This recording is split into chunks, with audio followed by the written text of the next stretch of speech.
I tell you first that it's a pleasure to welcome all of you on this online event with about the hurdle the firms which are fighting global warming have to face today. I am pleased that once again, this seminar is co-organized by the Chinese International Finance Forum, with whom the task force has had a long-lasting cooperation on this issue of climate change. And I thank again on this occasion the excellent relations we have been cultivating with Joanna Zhuang, its Deputy Secretary General. And the Institute for Governance and Sustainable Development, chaired by Durwood Zaelke, with whom the task force is now accustomed to work as well. And thanks, my dear Durwood, for your understanding and sharing of what we have been doing. You have always answered present whenever I ask you to participate to the event I've been organizing. I repeat it. The subject we'll deal with over the next 3 hours is, in my view, topical and important. It is clear now that there are many forces, whether political or coming from the firms and financial companies, which are backtracking in the fight for climate. This is really a problem since we all know evolution of temperature all over the world is extremely worrying. We should not decelerate, but on the contrary, accelerate in the fight against global warming.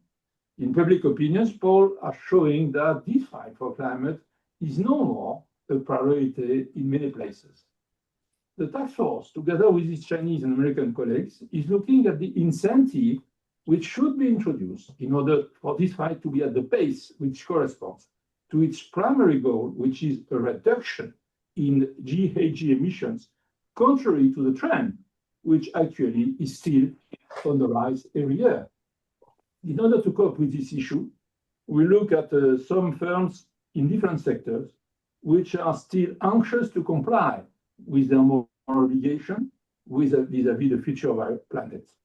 We have chosen 3 domains which are topical in this respect: renewables, renewables is key, fossil fuels, which is key as well, and green hydrogen.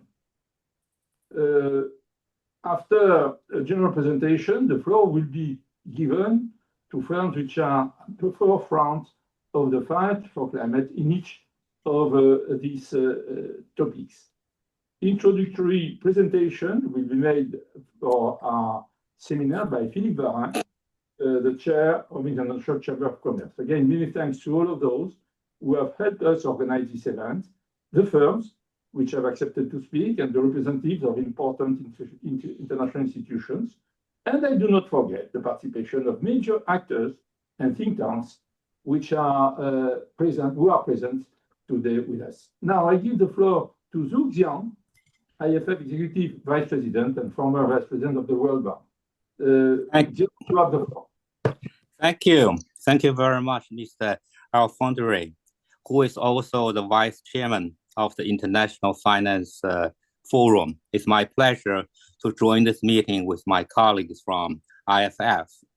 After several years of steady progress in containing the climate crisis, reversing environmental degradation, and realizing the United Nations Sustainable Development Goals, various obstacles that have emerged this year now threaten to not only arrest, but also to reverse these advances. Foremost among the setbacks on the path to a cleaner, greener, and fairer world was the second time withdrawal from Paris climate agreement by US administration. That actually is a threat to the efforts by the rest of the world in the fight against the climate change. The way to victory lies not in regarding such antithetical figureheads as for man to be vanished.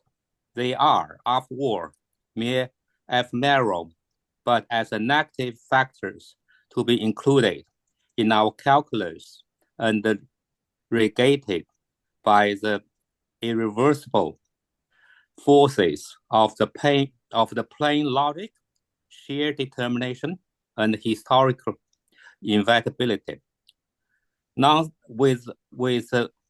Notwithstanding these adverse developments, many firms all over the world are still steadfastly discharging their obligations to safeguard our Earth for future generations.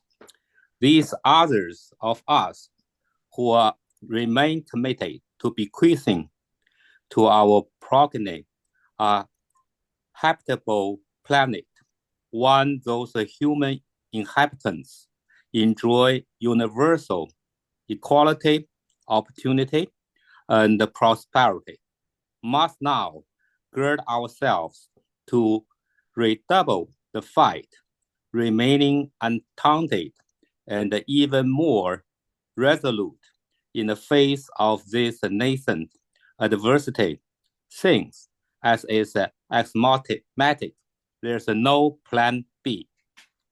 It's our pleasure to jointly convene this meeting with the Task Force on Carbon Pricing in Europe and the Institute for Governance and Sustainable Development, following the meeting we co-hosted last April. Our focus on this occasion, we turn to renewable energy, green hydrogen, and the fossil fuel. We also have the pleasure of having representatives of enterprises at the forefront of climate action who are delivering special addresses today. We are keenly anticipating the keynote speech of Philip Waring, President of International Chamber of Commerce, who has graciously consented to favor us with a summary of global companies' actions to counter the climate change. Last but not least, I would like to thank all the participants and audiences for taking the time from your busy rounds to attend the meeting today. Your presence is a strong testament to your unwavering commitment to leaving a happy, healthy, and safe environment to our great grandchildren and theirs. I wish you all the great success. Thank you. Thank you very much, Xian. It was a very strong introduction, and I think that it deserves to be welcome. Please, Durwood, it's your time. Thank you. I like to start off with a reminder of the climate emergency. And this is as much a scientific question as it is a communications question. How do we get this across to the citizens of the world so that climate change moves up the political agenda from where it is today? And the emergency can be described in three simple concepts of temperature, time, and tipping points. It's too hot today, 1.5 degrees above pre-industrial level, on the way to 2 degrees, perhaps by the end of a decade. And the time is too short before we start hitting the first 5 irreversible tipping points that are between the 1.5 of today and the 2 degrees of tomorrow. This includes shutting down the Atlantic, overturning circulation. AMOC, the most recent data on that, shows that maybe we could shut that down in 20 to 30 years. This would be a disaster for the world. And it's only one of the 5 tipping points that we face when we pass the 1.5 barrier on a permanent basis. The rate of warming is increasing as well.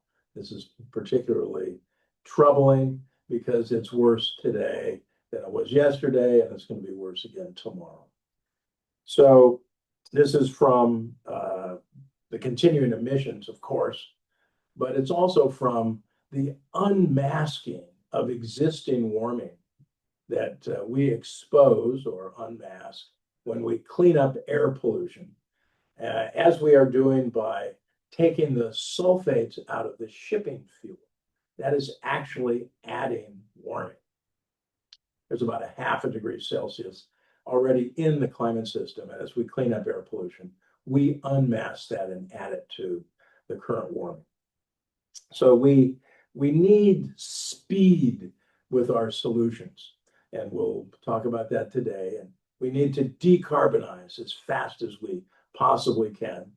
But that's a marathon, takes us time, and it only turns temperature down a modest amount at 2050, 1/10 of a degree.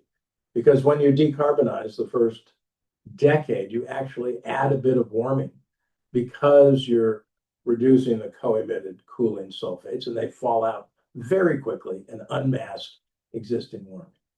So you have to do the other fast half of climate, and that's the super pollutant side: methane, tropospheric ozone, black carbon soot, and the hydrofluorocarbon refrigerants.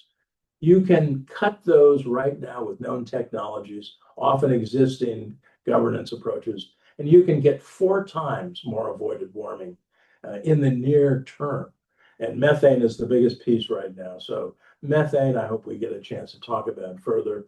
If you cut methane following the global methane pledge that now more than 160 countries have supported, you can avoid 0.3 degrees Celsius by the 2040s. That makes that the single biggest, fastest bite out of the climate problem, the climate emergency brake that we need to pull immediately. So that's some good news, and I hope we get to talk about it further during this discussion. Thank you, Edmond, and back to you. Thank you, Durwood. Thank you for introducing methane, because we already, many people attending this event know it. We already had an event focused on methane. We will come back on methane, I hope, with Julien Perez. I hope we will be able to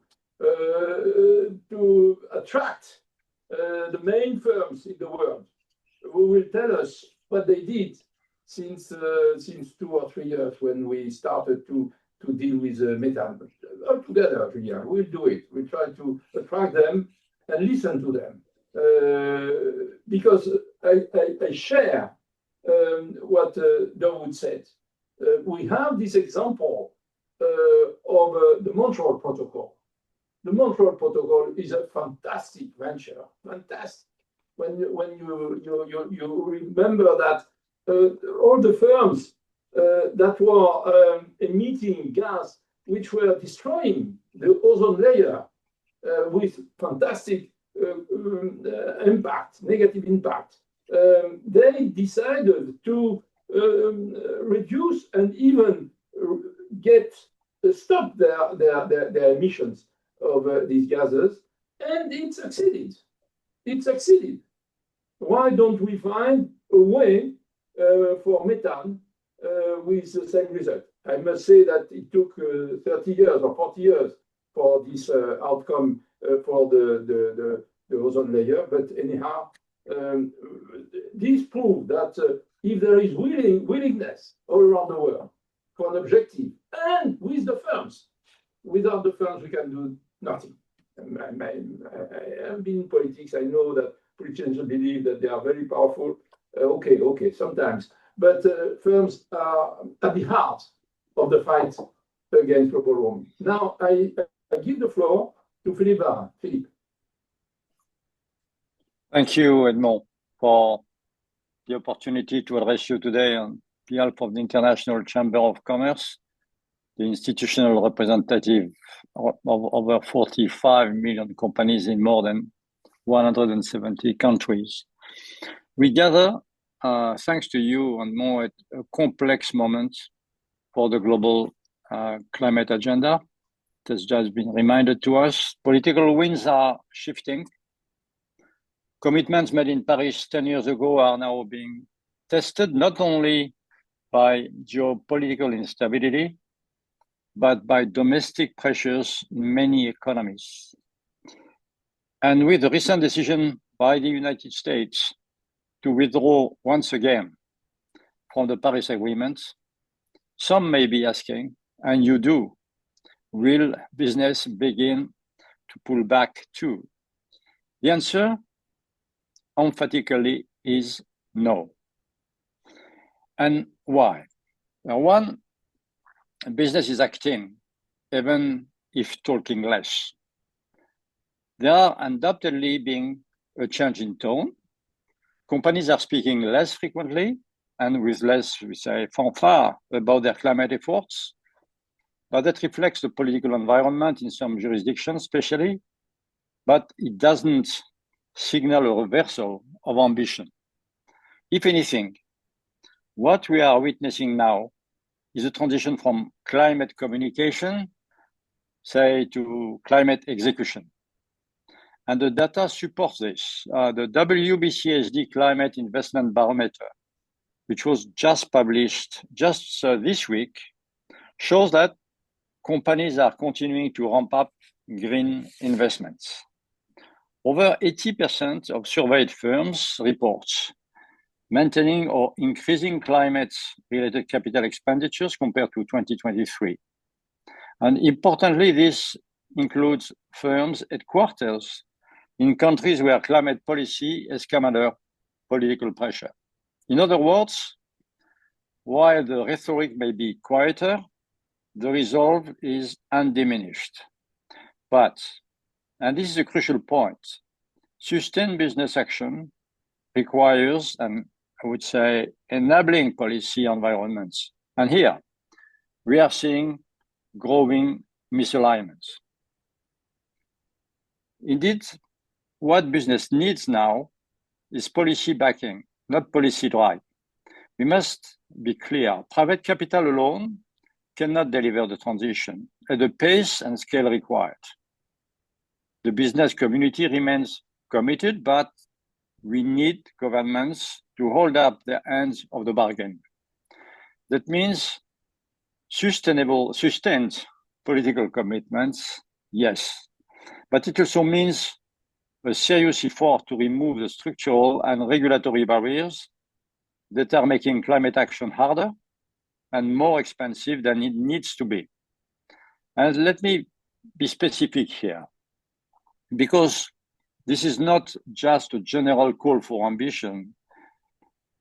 There are 4 clear specific areas for us where policy reform is urgently needed to unlock private investments in climate solutions. So these 4 priorities for reform to enable climate investments are: first, scaling up high integrity voluntary carbon markets. Voluntary carbon markets are not a silver bullet, but they are a vital financing tool, especially in sectors and geographies where abatement is hard or capital is scarce. Yet confidence in these markets has been shaken. We need to restore trust, not through overregulation or shutdowns, but by improving the quality, transparency, and governance of credits. Initiatives like the ICBCM on the supply side of carbon sinks and the VCM on the demand side from corporates are essential steps. But we now need governments to provide clear signals that carbon markets are a legitimate and supported part of the climate finance landscape. Carbon markets can mobilize billions, but only if confidence is restored and demand is unlocked. And now we are working with a number of governments to this end as part of a coalition launched this week with leadership from the UK, Singapore, and Kenya. We are also working with a range of partners to standardize practice in the voluntary markets, leveraging our ICC standard setting expertise. This is one point. The second one is reforming Basel III regulation to enable green lending in emerging markets. Today, capital adequacy rules under Basel III severely limits the ability of banks to finance projects in emerging markets, even those projects when they are backed by credible guarantees or insurance. The problem is that current rules often fail to recognize these credits risk mitigants, and they treat them as if they offer no protection. So this results in disproportionately high capital charges on otherwise sound loans, making sustainable infrastructure and climate projects financially unviable for many banks. We are not calling for Basel III to be abandoned. We are calling for sensible reform to better reflect actual risk, acknowledge guarantees from reputable institutions, and align prudential regulation with global developments and climate goals. The third piece now is about getting multilateral development banks to take more risks. Let me be blunt. The MDB model, as it currently functions, is not fit for purpose in the climate era. The problem is not a lack of mandates, it's a lack of risk appetite. MDBs must move beyond conservative lending models. They must start using their balance sheets more boldly as catalysts for private investments. That means greater use of equity, more early stage grant funding, and above all, a willingness to take first loss positions in climate projects to crowd in private capital. The capital is there. What's missing is a risk intermediation function, and MDBs are the institutions best placed to fill that gap. And I can tell you, I was discussing yesterday with Ajay Banga, the chair of the World Bank in Paris, which is absolutely on the same wavelength. Number 4, we must ensure that trade policy supports green technology diffusion. We need to make sure that global trade rules enable, not hinder, the transition to a low carbon economy. Right now, we are seeing worrying signs of fragmentation, tariff hikes on solar components, export restrictions on critical materials, and industrial policies that create silos instead of supply chains. We cannot solve a global problem with fragmented solutions. Clean technology must move freely across borders, and that means that making trade policy a central part of the climate agenda. Removing tariff and non-tariff barriers to climate technology should be a priority for WTO members. For ICC, obviously, it's not a footnote. Finally, the road to Belém. COP30 is a milestone because it's a milestone moment 10 years on from Paris. We have a chance not just to recommit, but to course correct. The science is clear. The investment case is clear. What's needed now is policy alignment and political courage. The private sector is still at the table, but we need governments, all governments, to meet us there, not with declarations, but with decisions capable of catalyzing action. So let COP30 be remembered not for what was said, but for what was done to unlock the trillions needed for a resilient decarbonized global economy. We will be working extensively in the months ahead on the issues I just mentioned, and I invite all of you that want to join with us in this effort. As part of our global campaign that we call the opportunity of a lifetime, to ensure this is a COP that truly delivers for the real economy and our planet. Thank you very much. And perhaps, Andrew, should we have a 1 minute Please. video? Yeah, 1 please. minute. Please. And more? Yeah, please.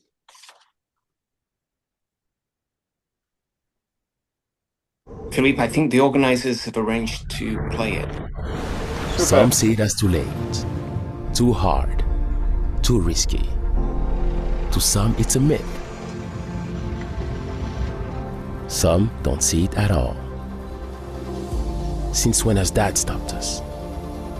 Seeing these challenges differently is what business is all about. Turning friction into momentum, pressure into possibilities, seeing a world hungry for solutions no one saw coming.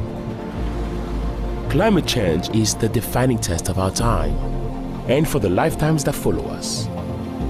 Let's not look away when the world needs business most, because this is our greatest chance to reimagine how things work. Cleaner, smarter, resilient, stronger. It's not impossible. It's the opportunity of a lifetime.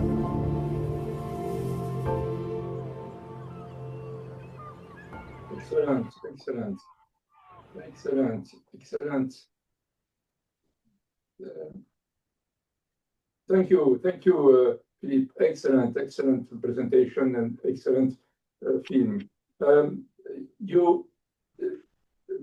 We all the participants are well aware that this is a very important moment for mankind, for life on Earth.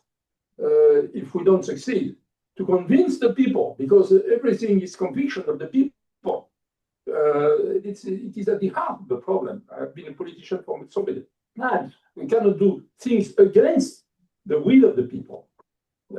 If we don't convince the people that it is the last chance we have to save the planet of disaster, then we are heading towards something which generations to come will never forgive us. You said something which is, in my view, extremely important, Philippe, among many things you said, which I share, obviously. It is trade.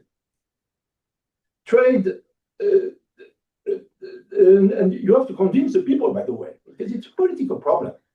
Actually, it's so easy to say we have to protect ourselves against the competition of China, by the way, because China is doing a very important investment in renewables in the first place, which is a good thing for humanity, a good thing. And what we are saying, okay, and electrical vehicle and so on, we have to protect ourselves against the competition. But trade, free trade, is a boon to protect the environment, to protect us against climate change. Why? Because it forces us to do the same. Why prevent Europe from importing electrical vehicle from China? We just have to. You have been in the car industry, Philippe, and I should say you said one major firm in France a few years ago. So we have to fight. This is competition. Competition is good when it leads to saving the planet. And so we have to be very careful not to endorse positions, because we are very short-sighted that lead to positions which are contrary to fight against climate change. So now I give the floor to Paolo Frankel for the part one on renewables in the world. Where do we stand?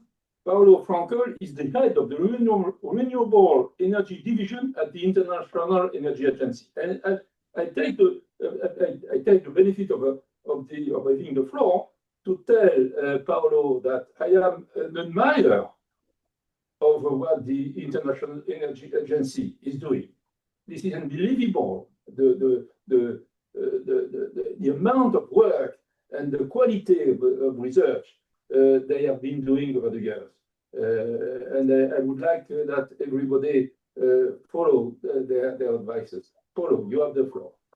Thank you so much for this very kind introduction, Edmond, and I hope that you all hear me well. And now I'm trying also to share my slides. Please confirm that you can see them in the right way. Is that okay? Yes. Excellent. So in the next 12 minutes or so, I would like to give nonetheless a positive message on renewables. It's true that we are in a very complex geopolitical situation with high uncertainties. It is true that there are is the kind of climate fatigue in many stakeholders. But it is also true that there are true opportunities, and this coming because two things are strong: the fundamentals of renewables and other drivers for policies that are not just climate, but also other benefits, either economic or energy security. Let me start with something bigger than renewables, which is electricity. Why electricity? Because electricity is the real driver of economic growth in many countries, and it also is a main driver for decoupling economic growth from emission. And for instance, just in 2024, we saw electricity demand growing more than 4%, which is more than the GDP and the double than total energy demand. And this has a consequence of really driving many different technologies of energies, and in particular renewables. And I will focus in renewables in the next minutes. So if we look at the recent trends of renewables, they're really impressive. In 2024, according to our numbers, the world installed 700 gigawatt of renewables installation. This is enough to cover the whole demand of a country like Japan, between 900 and 1,000 terawatt hours. This is the double of the capacity addition of just 2 years ago and 3 times 6 years ago. It's a phenomenal increase, which is mainly driven by solar PV and mainly by China, I have to add. And this in our forecast is going to continue in the next years, despite the headwinds that some of these technologies and some policies in some countries have now. We see more than 5,500 gigawatt of being installed between 2024 and 2030. This will lead somehow to compared to the tripling targets, it will lead us to 2.7. It is still not the whole thing is done, but the big chunk of it.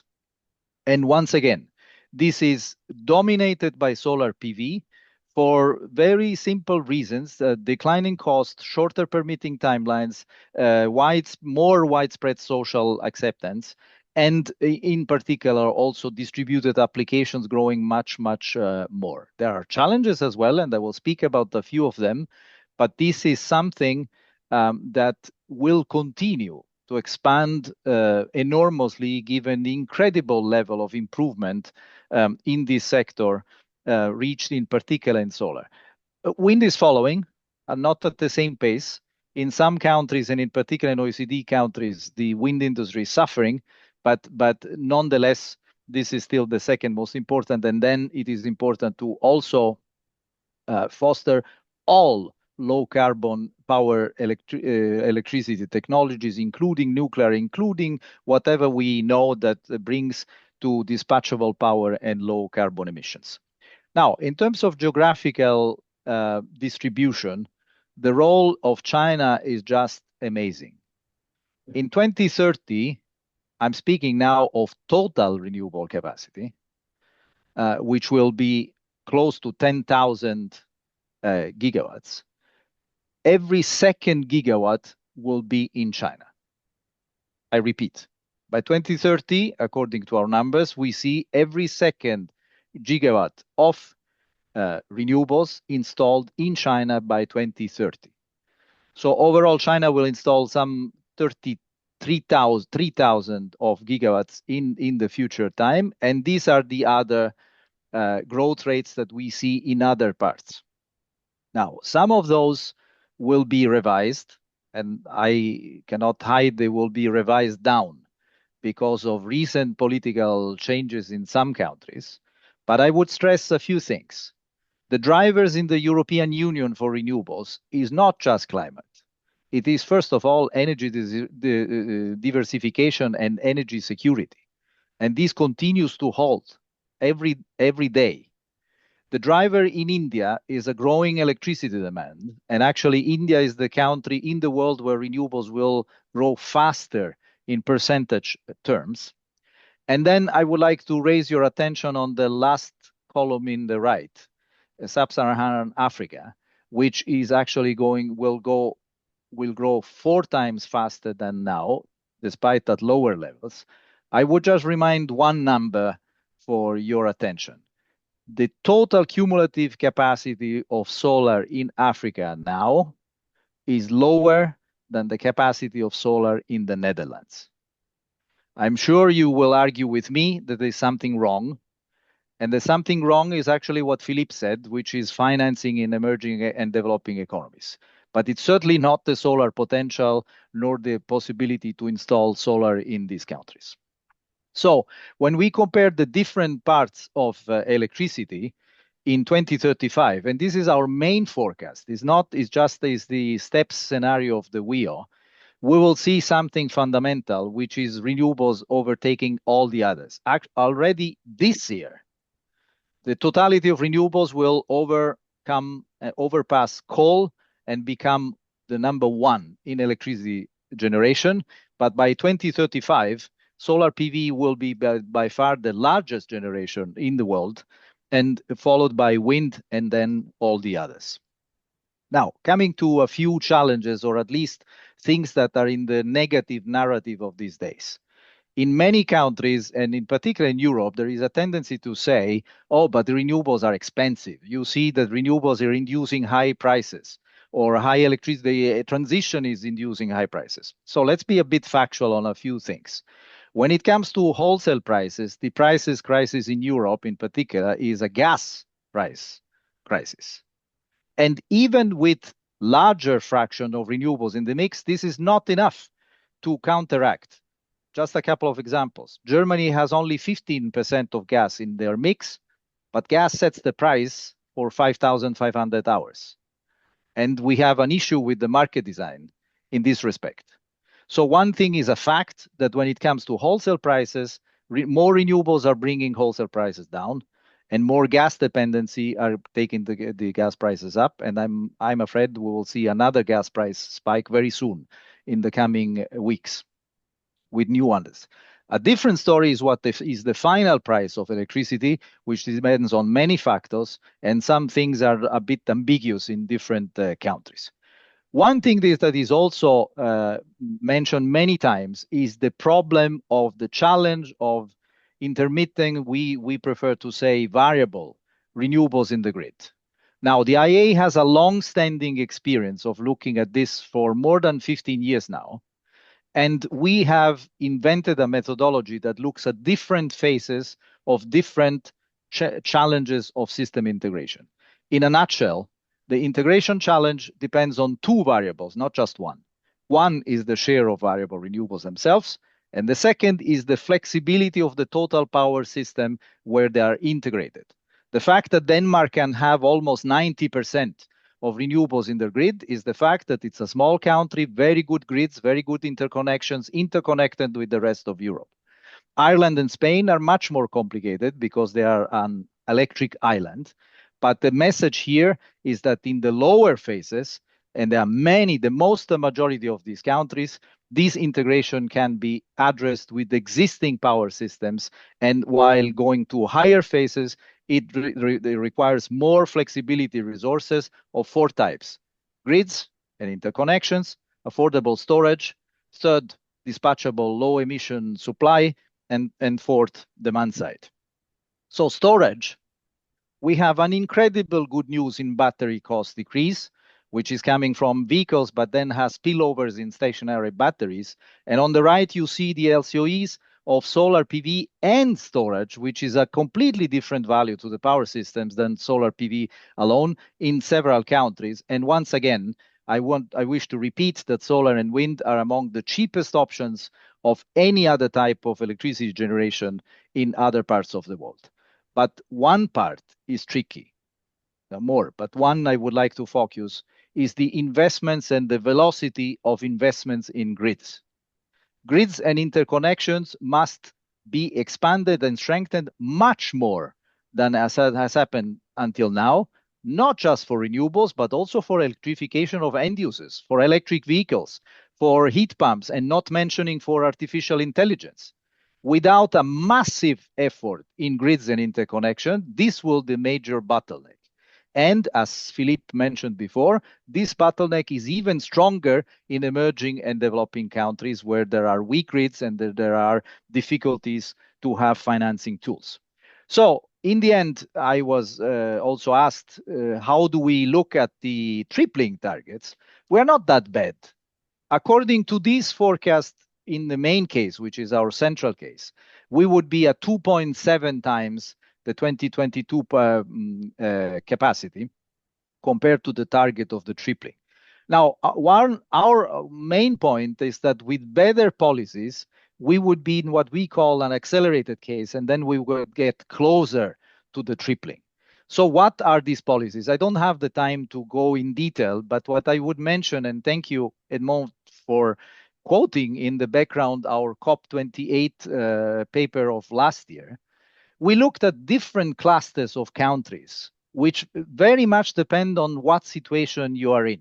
So, for instance, the cluster 3 are the ASEAN countries where there is a big current fossil fuel overcapacity, and the actual problem is how to get rid of this young fossil fuel fleet. I don't have the time to go into details. I just want to tell you that this analysis exists, and we know pretty well what kind of policies we would need where. One thing, I want to echo what Philippe said, we need to fight policy uncertainty.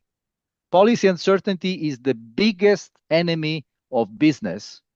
And actually, we need policy backing, a long-term vision, not necessarily economic incentives anymore, but a general policy backing. And this is an issue in a number of countries right now. I wish to conclude with one aspect, which is often forgotten. For our energy security summit that we held in London 2 months ago, we made an analysis for the first time. We calculated the impact of what renewables have already done from 2018 to now in diminishing the import dependency of fossil fuels and therefore in augmenting the energy security. It is massive. It's enormous. And it is something that we tend not to speak enough about. This will continue. This has huge economic benefits, but also geopolitical benefits. And this is why I want to conclude with an optimism on renewables. Despite all the difficulties, they are very strong drivers in terms of economics and in terms of energy security that also hold for the climate skeptics. You may have noted that I rarely mentioned the word climate in my presentation, not because renewables do not help, but it was deliberate to say they bring multiple benefits. And this is why we keep optimistic even in these complex times. I hope this can trigger some discussion in the coming hour. Thank you so much for your attention. Thank you, Paulo. Very, very useful presentation. Very, very useful. One of them is important and underestimated. It is the importance of interconnections in the energy sector, all the energy sources. I mean, all energy sources, and all around the world, to create, I should say, as much as we can, a world market for energy, at least for Europe. A few years ago, I think 5 or 6 years ago, before I created this task force, I made a report to the European Commission. And the theme was very simple: how to enhance the investments in interconnection in the energy sector. And I made recommendations, and obviously I failed to convince, even though they were very happy with my report, which I did with many CEOs from the finance and the energy sectors. But probably because my first recommendation was a significant price of carbon. And at that time, the European Commission was not convinced. It is now convinced that it is very important. You cannot imagine the bottlenecks it creates to have these fragmented markets of energy and even sources of energy in a common market, in the market in the European Union, which is supposed to be a common market, a union market. This is very, very troublesome and very detrimental to the fight against global warming.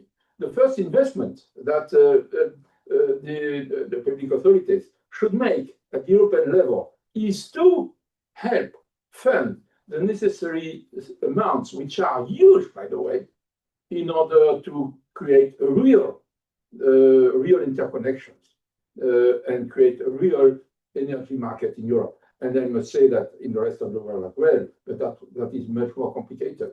But it's the only way, in my view, to avoid that some countries, I don't quote any of them, but benefit from the fact that they are relatively isolated to still use extensively coal, for example, which is not on the way of its disappearance. Now we start with the first session on renewables, and we'll give the floor to firms. The first one,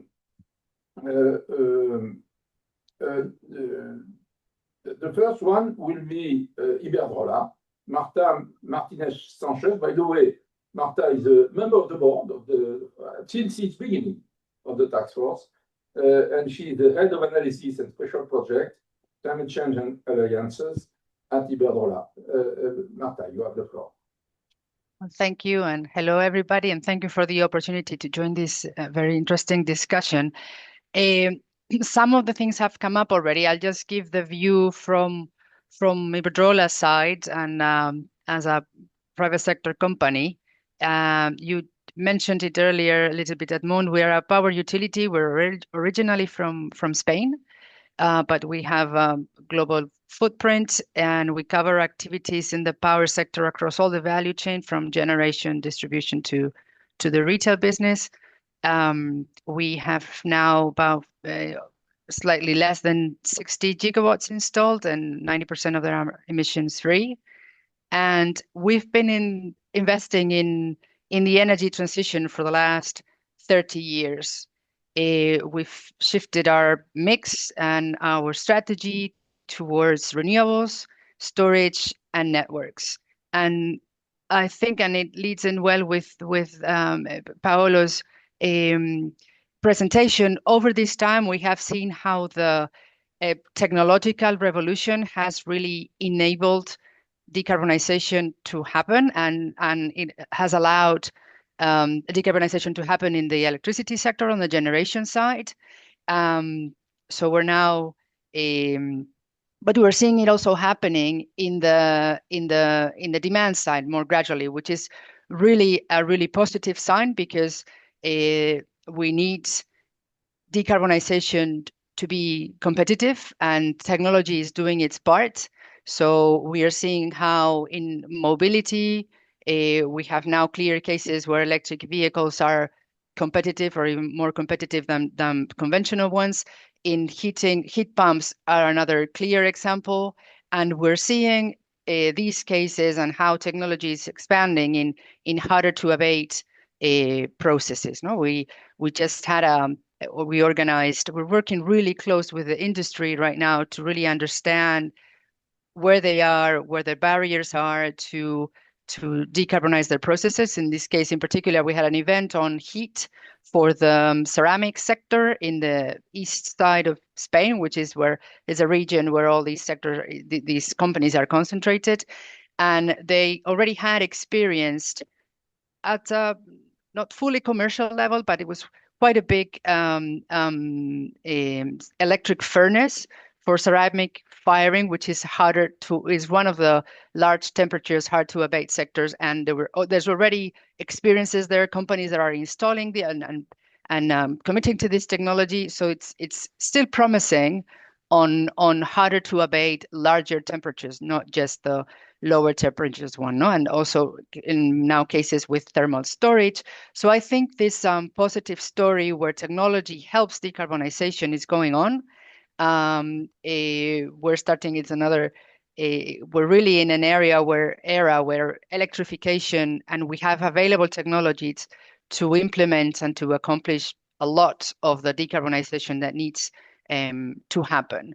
And so this is good for climate, but what we are seeing here, and the concerns have, back to the trilemma, where the economic impact is just as important as also environment, where energy security is a concern. So I think the energy in this context, the energy transition keeps on being the solution. No? And I think that making it or having the policies in place so that we can have decarbonization alongside with competitive industrialization and growth, that makes sense today. No, I think the EU has been very clear with the Clean Industrial Deal that will set up the growth strategy aligning decarbonization with new industries coming up. And this is really where we stand. No, we see that so renewables are working well. Their case study is becoming stronger. We have also the business case on the demand side really becoming stronger, and we need in the middle the networks. No, it's been already pointed to that this is really key. They're the backbone to this new electrified economy, and I would highlight two things on what we need right now. Obviously, we need the policies, but I would stress that we need to address the infrastructure deployment and make sure that those policies allow it to happen at scale and speed. We need to work on the streamlining permitting. We need to work on anticipating the needs. We have many projects on the industry side that they would like to implement solutions and electrify their processes. But if we don't have the network already deployed oncoming within very short periods of times, the window of opportunity and that decision will be taken. The infrastructure needs to meet the decision timelines in industries. And I think that that is a key area. We need to work on the demand side and make sure that in parallel with having the renewables, we need to have the demand there. And so we need to enable policies to enable more projects to come online. And that means incentivizing industrial value chains of all the equipment that's needed, creating the regulatory support to de-risk investments, and also to take into account that some of changing from one energy vector like gas to another energy vector like electricity will entail additional sources of risk in an industry. No, so how do we hedge that? How do we help industries take those decisions? And maybe CCFDs are a solution there, or policies can help. And another thing is looking into existing regulation, and it's been addressed. Also, it's already been mentioned. We might have regulation in place that can act as a barrier. And I'm thinking of, for instance, there's some fiscal policies that were set up a long time ago where energy vectors would not compete. But right now there are electrified solutions and maybe, those fiscal structures. And we have the case here in Spain with the tax on economic activity, and that is driven by capacity installed or power capacity and not gas. So it can add distortion. So I think there's really a need there to revise regulations across the board and really make sure that they don't add additional barriers to this process. No, so to sum up, we're fully committed to this energy transition. I think it really and the fundamentals are becoming stronger. They're good. It's good from a climate perspective, but it is also good from the energy security side in this context we're in right now. Also for economic growth and industry, and new activity and employment. We think we have all the elements in place, but we really need to focus on having the policies. And also another very important piece is alliances. I think that collaboration across stakeholders really can make transformational changes coming through, whether it's shorter periods to have solutions to the market, or bringing in new perspectives and working all together to have this in place sooner. So I'll leave it here. Looking forward to discussion afterwards. Thank you. Thank you, Marta. Thank you very much. It's important to stress that in this sector of renewables, like in all the sector, in the energy sectors, clean energy sectors, if we want to create a strong incentive for firms to go in this sector and to develop activities, they have to create value for them to make profits. They have to make profits. It's stupid to imagine that we will develop a sector which lose money every investment it is making. That is absurd. So that is one of the major lessons that we should explain to the people. The clean energy sector has to earn enough money, otherwise we won't succeed. Now we go to our friends of China, and the floor is to Xian Lu. The board is in the board of director of Xian Group. He will explain us what Xian Group is.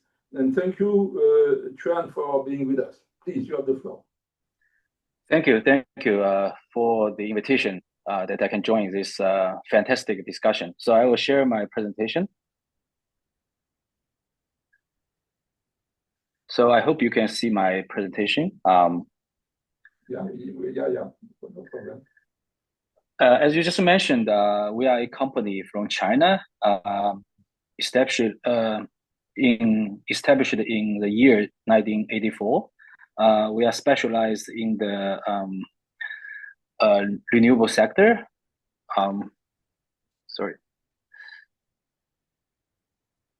And by providing such as solar module inverters, BESS systems, and also as well as electrical equipment such as transformer, switchgear, cables.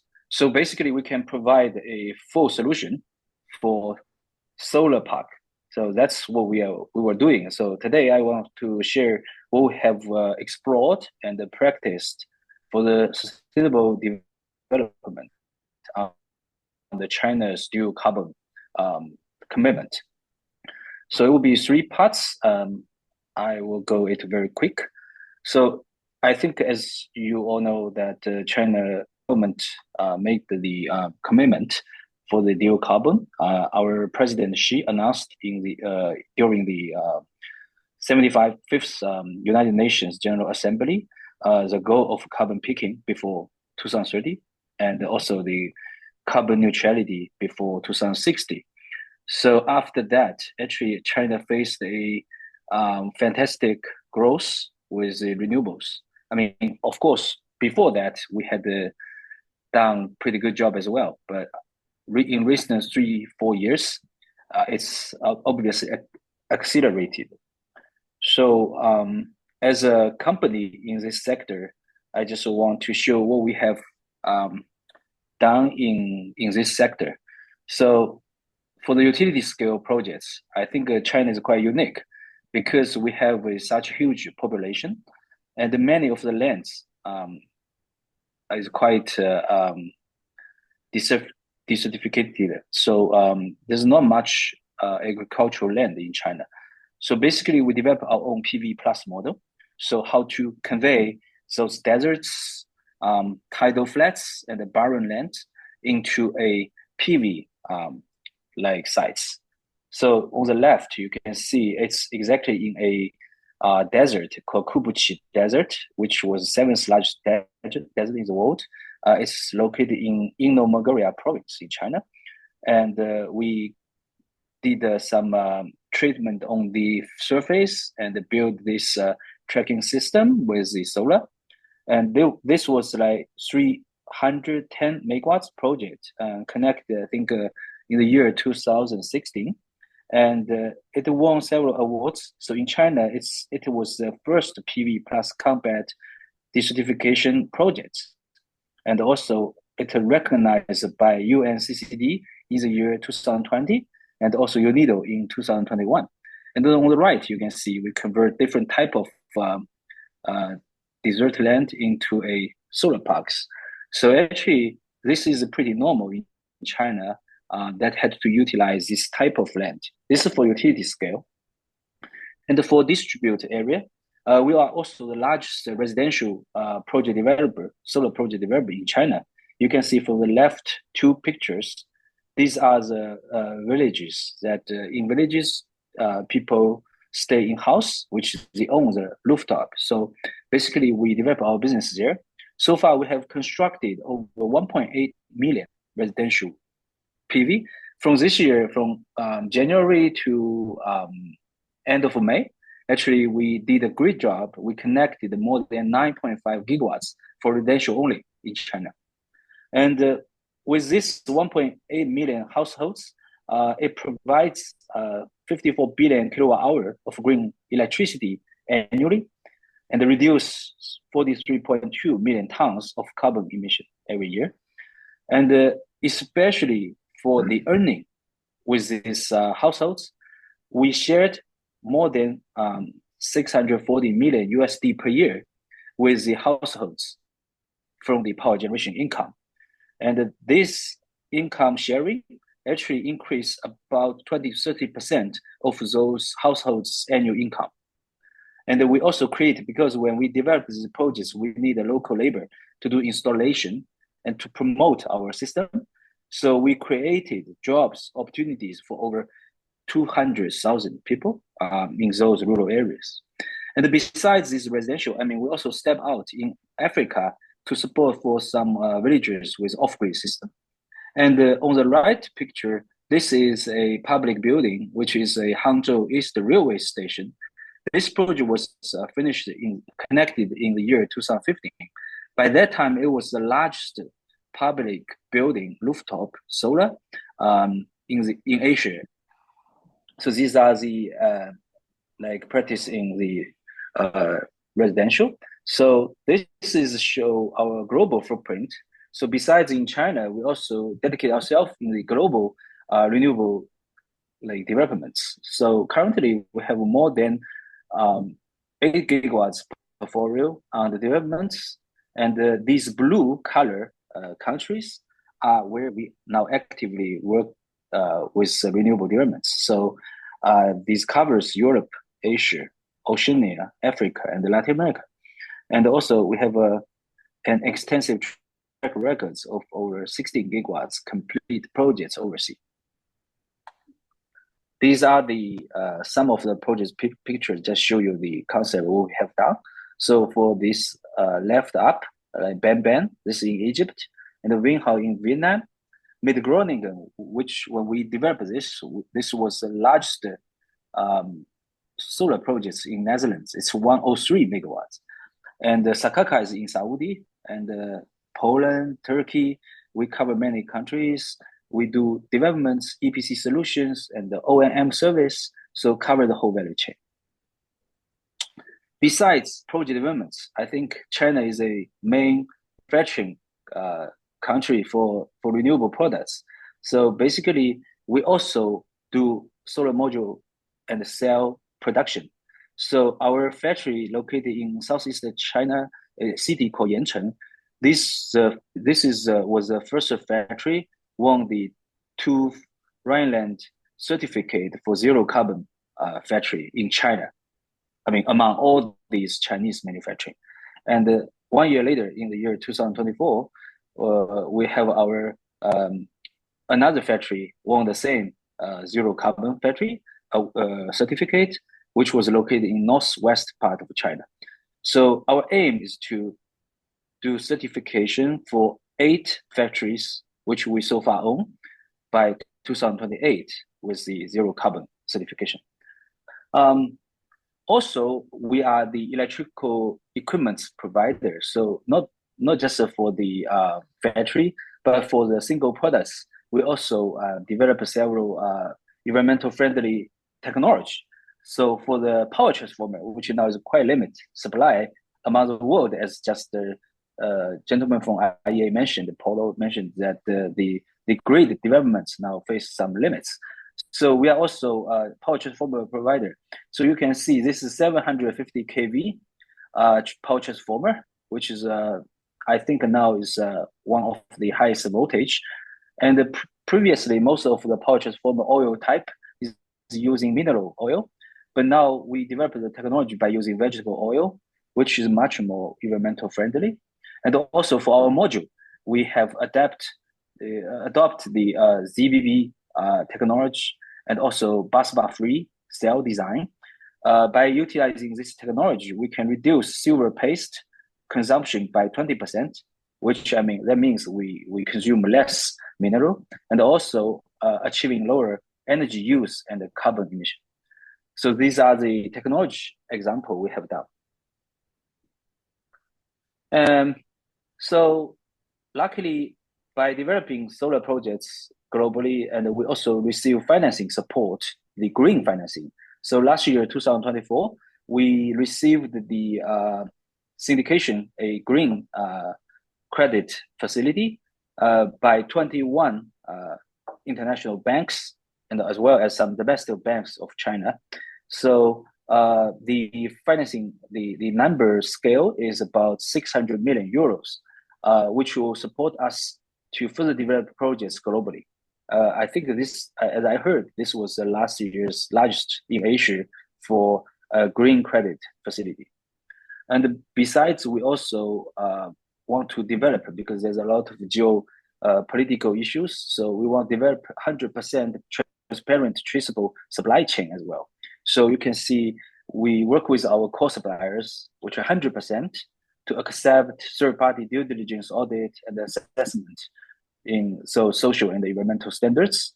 And we just make sure none of them involved in the conflict mineral procurement and use. And these core suppliers 100% reach ISO 45001 and 14001 standards. So these are these supply chain efforts we have done. And for ESG, most of our member companies within renewable sector has announced our ESG report. This is just one of the example from our cell and module entity. So we have clearly listed our target with numbers, with clear paces to reach these environmental, social, and governance. So these are what we have achieved. But for something we want to explore, one is green methanol.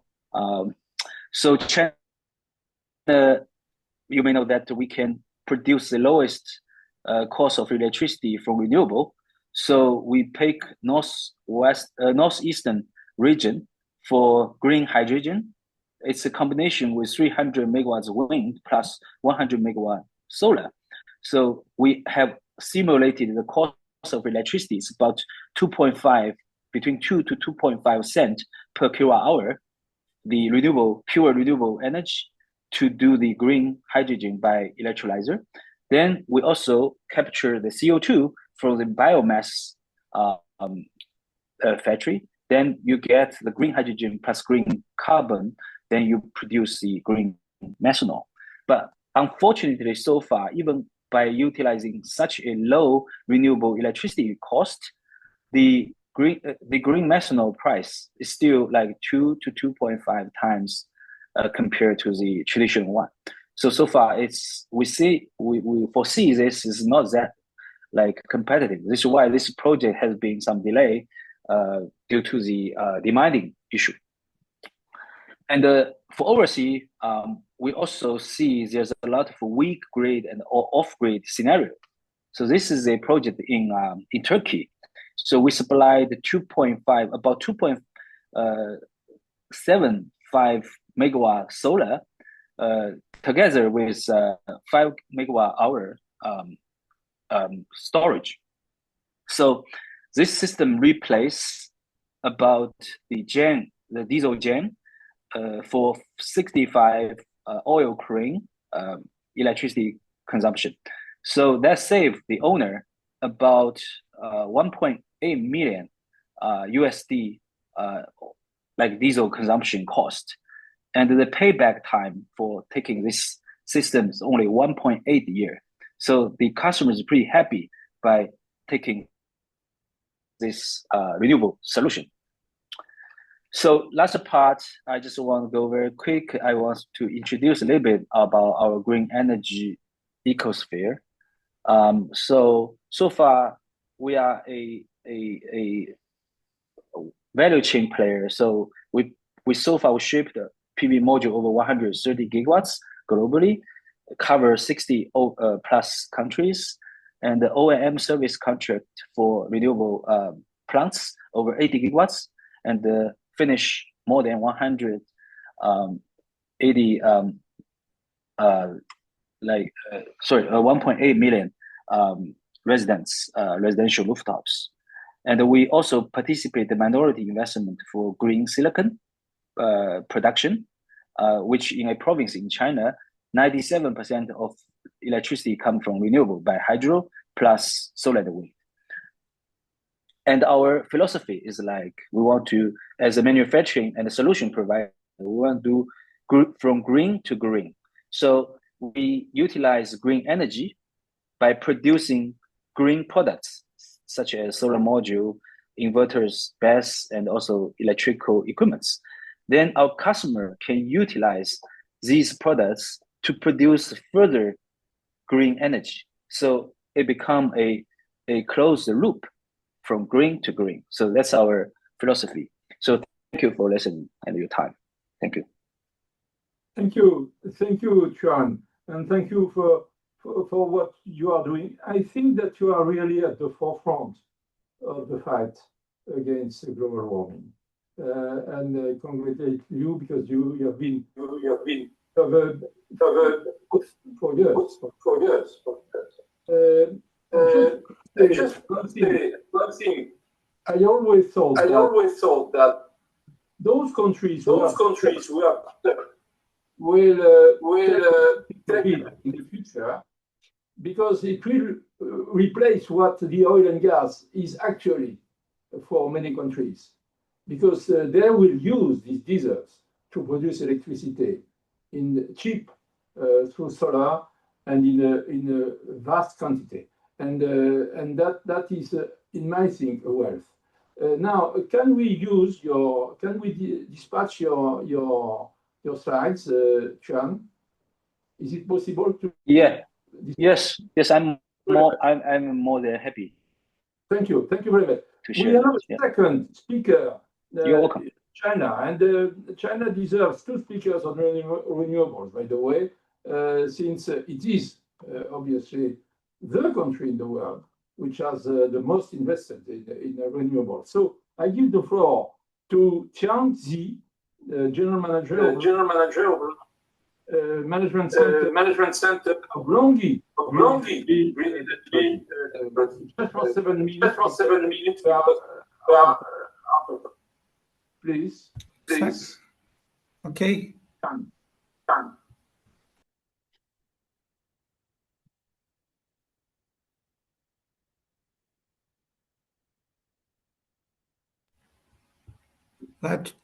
Let me share my screen. Yeah. Okay. Can you see my screen now?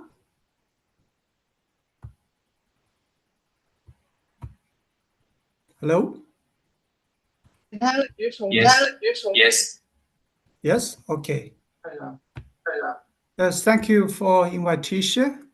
It's my great honor to give you a short presentation about Longyi today on behalf of our colleagues.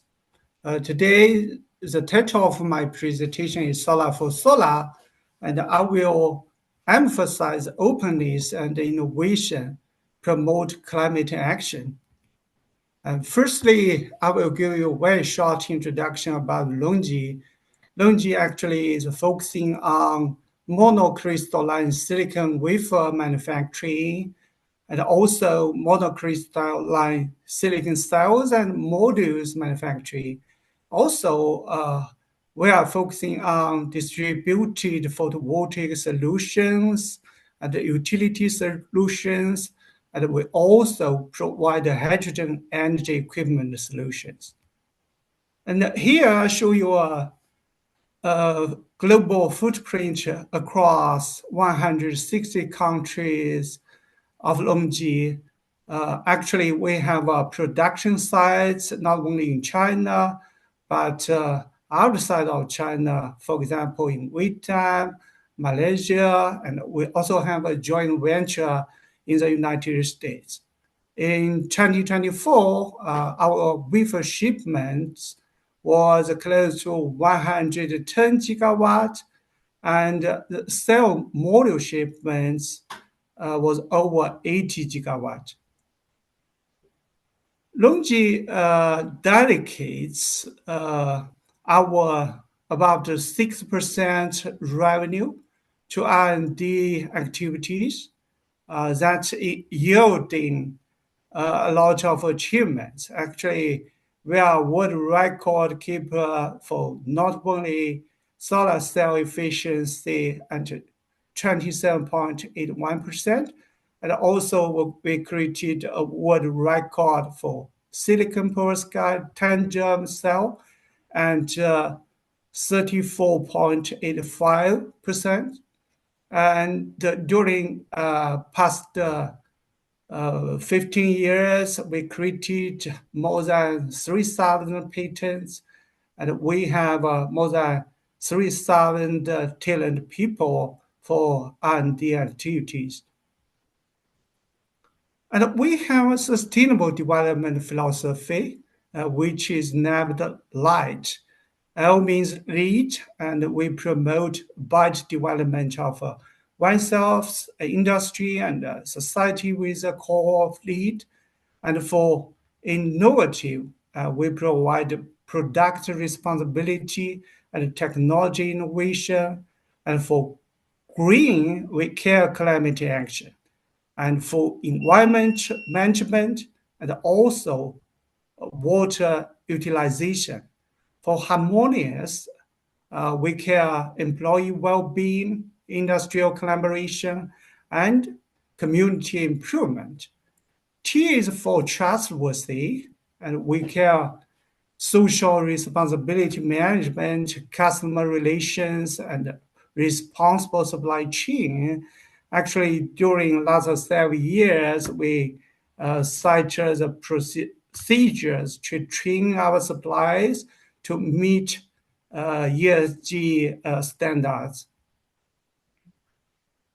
We also take climate change response strategy and actions. Firstly, we identify the impacts, risks, and opportunities, and we are focusing on green manufacturing and climate mitigation solutions. And the first lighthouse plus zero carbon factory in the photo industry actually was created by LONGi. And also we provide product carbon footprint certifications to our customers and society. And here I show you the first lighthouse plus zero carbon factory. Sorry to interrupt. Dr. Xian, I think we're on the first page. Yeah. Could you please share the screen? Thank you. Sorry. Can you see it now? Oh no, we just the typo. We see just the first slide. Okay, great. Okay, great. Yes, something wrong with this one maybe. Now, can you see the screen? Yes, we can see the PDF action. The number 6, right? Yes. Okay. So next page. So this is page 7. Can you see my screen, page 7? No problem. Okay. So let me give you an example about the first lighthouse zero carbon factory in the photovoltaic industry. And this lighthouse factory enhances energy efficiency. Actually, it helps us to save energy consumption per unit about 24.6%. also help to promote energy-saving renovation projects and help to accelerate energy structure upgrade. And then next page, I think this is a topic we want to emphasize today. Just now, I'm showing you what we have done. Actually, now that's for call for actions. Firstly, I have to emphasize that openness is a foundation of collective progress, and the barriers fragment markets and stifle growth. Openness fuels efficiency and resilience. At LONGi, we have seen firsthand how global supply chains and cross-border R&D partnerships, like what we have done in Malaysia, in the United States, and in the Vietnam, helps to drive solar innovation and cost reductions. Therefore, we urge policymakers to establish a fast-track green permitting mechanism, align carbon policy cross sectors and borders, and also incentivize circular economy models, and so on. And also, we want to stress that actually sustainability is the non-negotiable imperative. Climate action is not a burden, absolutely, but economic opportunity. Solar power now is the cheapest energy in the history, can decarbonize industry, create jobs, and ensure energy securities. And LONGi's commitment to solar for solar aligns with this vision. We are investing in local manufacturing and grid modernization to make clean energy accessible. So also, we believe that innovation is the engine of tomorrow's economy. So for other stakeholders, we encourage them to enhance climate-aligned financing mechanisms, encourage public-private partnerships for large-scale decarbonization and infrastructure projects. So for private sectors, we want to have more incentives to let them commit to transparent ESG practices and cross-sectoral partnerships. And in the meantime, to disclose ESG performance in alignment with global standards, and also set science-based climate targets and report progress regularly, and also embed ESG metrics into corporate strategy, governance, and supply chain management, like what we have done during past years. Also, finally, we encourage private sectors to engage in multi-stakeholder platforms to co-develop low-carbon solutions. So that's all what I want to share today. And thank you very much for your attention.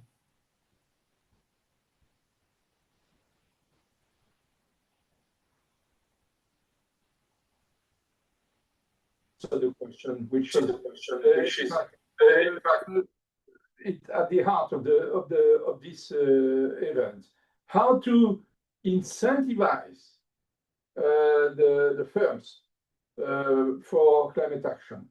That is absolutely key. For the time being, we don't do enough, and the framework is not optimal. Now, we certainly not last, but certainly not least, the speaker for the US will be, and they are very honored to have Richard with us, Richard Duke, who is a former US State Department Deputy Special Envoy for Climate. So, Richard, you have the floor now, and thank you for being with us. It's my pleasure. Great discussion so far, and I want to give a set of examples that back up a major claim, which is that as important as pricing mechanisms are to deploy renewables, and of course, carbon fees can be a huge driver of progress, but also reducing the cost of capital. These kinds of mechanisms are necessary, but they aren't sufficient in the power sector, given that we have these serious political economy problems that are specific to each country's context and often to each subnational government's context. And I want to just quickly make that argument, citing a few major country cases. So first, just to talk about the United States. And here I would say that we've been approaching the pace needed on renewables, but not yet there. And we've seen too much natural gas growth in parallel to rapid growth in renewables. We were up to 45 gigawatts of renewables last year. That's up nearly 50% from 2023. And we saw more than doubling of storage. So exciting progress and pace. But as has been noted already, with the election of President Trump, the United States has regrettably left the Paris Agreement a second time. And more relevant to renewables, right now there is a epic legislative fight underway regarding the incentives for renewables in what's known as our Inflation Reduction Act legislation. I can report that already it is clear that geothermal and nuclear will continue to receive very strong support, and indeed even increased support is my prediction. And we will see those solutions likely accelerate, albeit from a very slow initial pace. Also, I will note that we will see carbon capture and storage continue to receive $85 a ton of incentive in the US system, probably indefinitely, and that may have some relevance in the power sector over time. But the fate of wind and solar and the US incentives is being debated in our legislature right now. And there's nuance to that, and I won't predict except to say that we'll likely see reductions in support, but we'll have to wait and see how the legislation unfolds. And I will also note that whatever the outcome on the wind and solar supports in the United States, there's a long, long tradition of extensions of these tax credits that are the main tool we use to incentivize renewables in the United States. So even if the time period for wind and solar supports is shortened considerably, they may well end up getting extended again in future years, as, by the way, happened under the first Trump administration. So we'll see.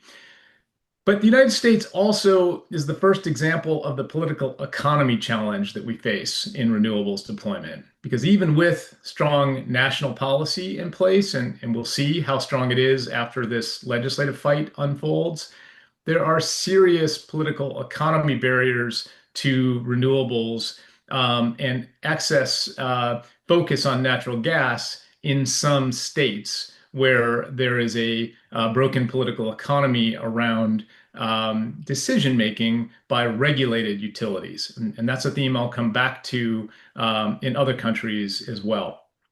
Moreover, as has been noted by Paolo and others, the siting and permitting challenge is severe in the United States and is a major constraint that needs to be addressed in addition to broader policies such as carbon pricing or incentives or other price-based mechanisms. You do need attention to those political economy barriers as well. China. Let me say a quick word about China. Much has already been said. The pace of renewables deployment in China is, of course, pace setting. It is absolutely extraordinary. over 350 gigawatts of renewables deployed last year. And as in the United States, storage more than doubled as well last year in China, which is exciting and compelling. I would note that the government accordingly hit its 2030 goal for renewables 6 years early in China. That is very impressive, but also I'll come back to that in a minute, because I think one thing that we hope for, and I hope for this with all due humility as a U.S. citizen under a current political context that is very challenging on climate, we hope that China will move towards renewables goals and indeed nationally determined contribution goals that are better aligned with its actual intent and potential, because the world really needs that clear signaling from China right now of actual expected progress as opposed to targets that are in some sense far easier than the reality of what China can deliver and is delivering. I'll also note that in China, in parallel to all of this extraordinary renewables and storage progress, there is a warning sign, which is that China has also continued to build on the order of 40 gigawatts of new coal power plants every year over the last 5 years. And indeed, there's a similar amount in the pipeline for the next 5 years. And that's on top of about 1,300 gigawatts of coal power capacity already online. I say that as something to watch and worry about, because I think it is an indicator of a type of political economy challenge within China. There were constraints on reliability of the grid in China in recent years related to coal fuel supply mispricing. And I think that has been used as a basis to overbuild coal capacity in China.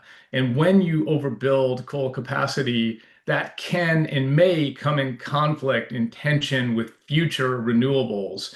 Indeed, we see some indications of that already, where capacity payments right now, in many cases, only reward coal power and not storage, let alone giving due to renewables for the capacity value that renewables also offer. So something to watch there. And above all, something to hope for is that China will choose to, frankly, step into the void that the United States is leaving on global climate leadership and set a nationally determined contribution for 2035 that is aligned with what Chinese officials and technocrats know is possible and likely on emission reductions for 2035.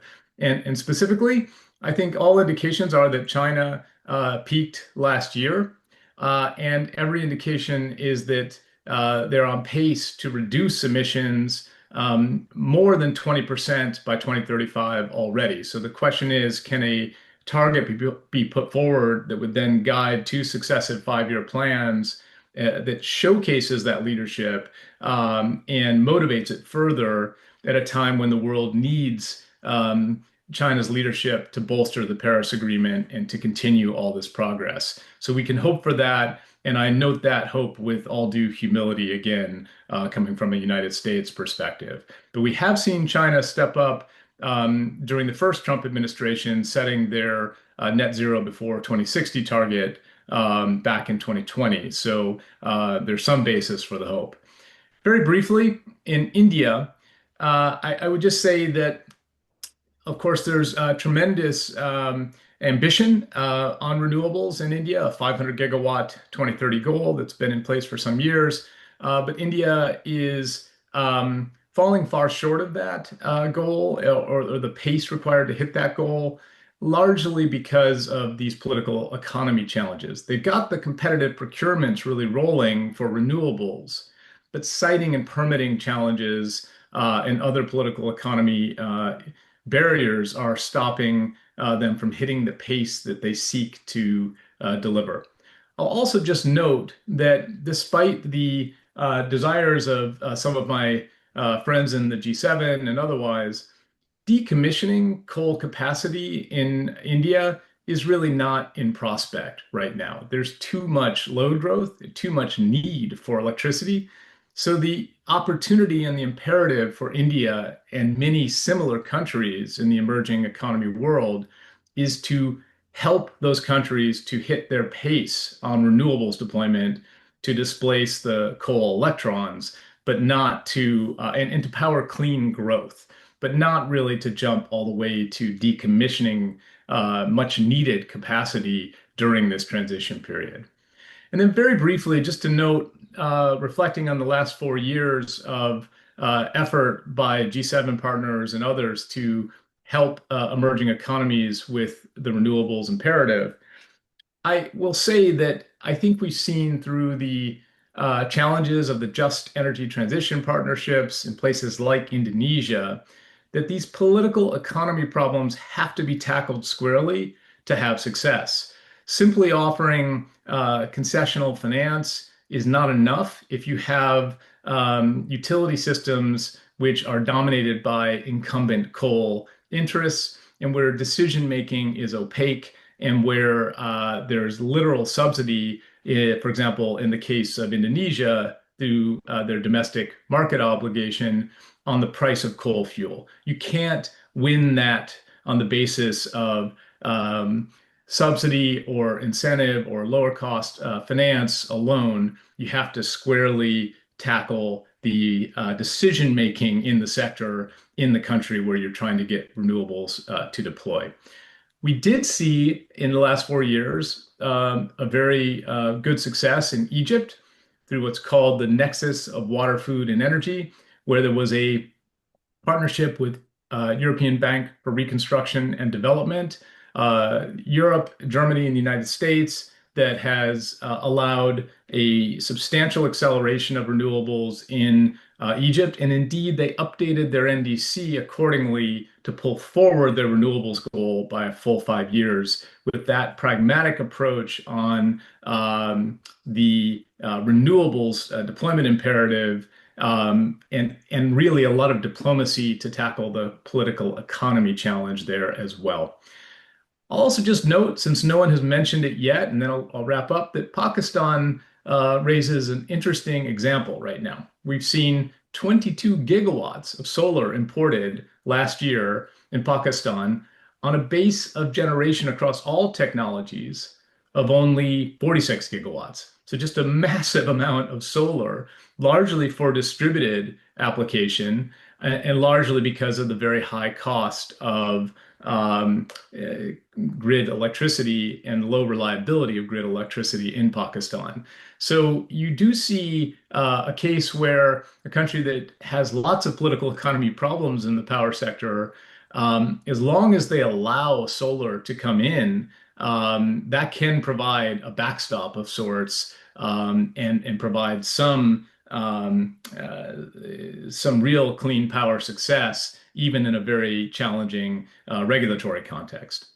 So look, just to wrap up, I think that we hope for a world that moves towards carbon pricing and rational trade, and that there's no doubt that as we move into the next decade, that will be important in order to hit the pace of progress we need on renewables and more broadly.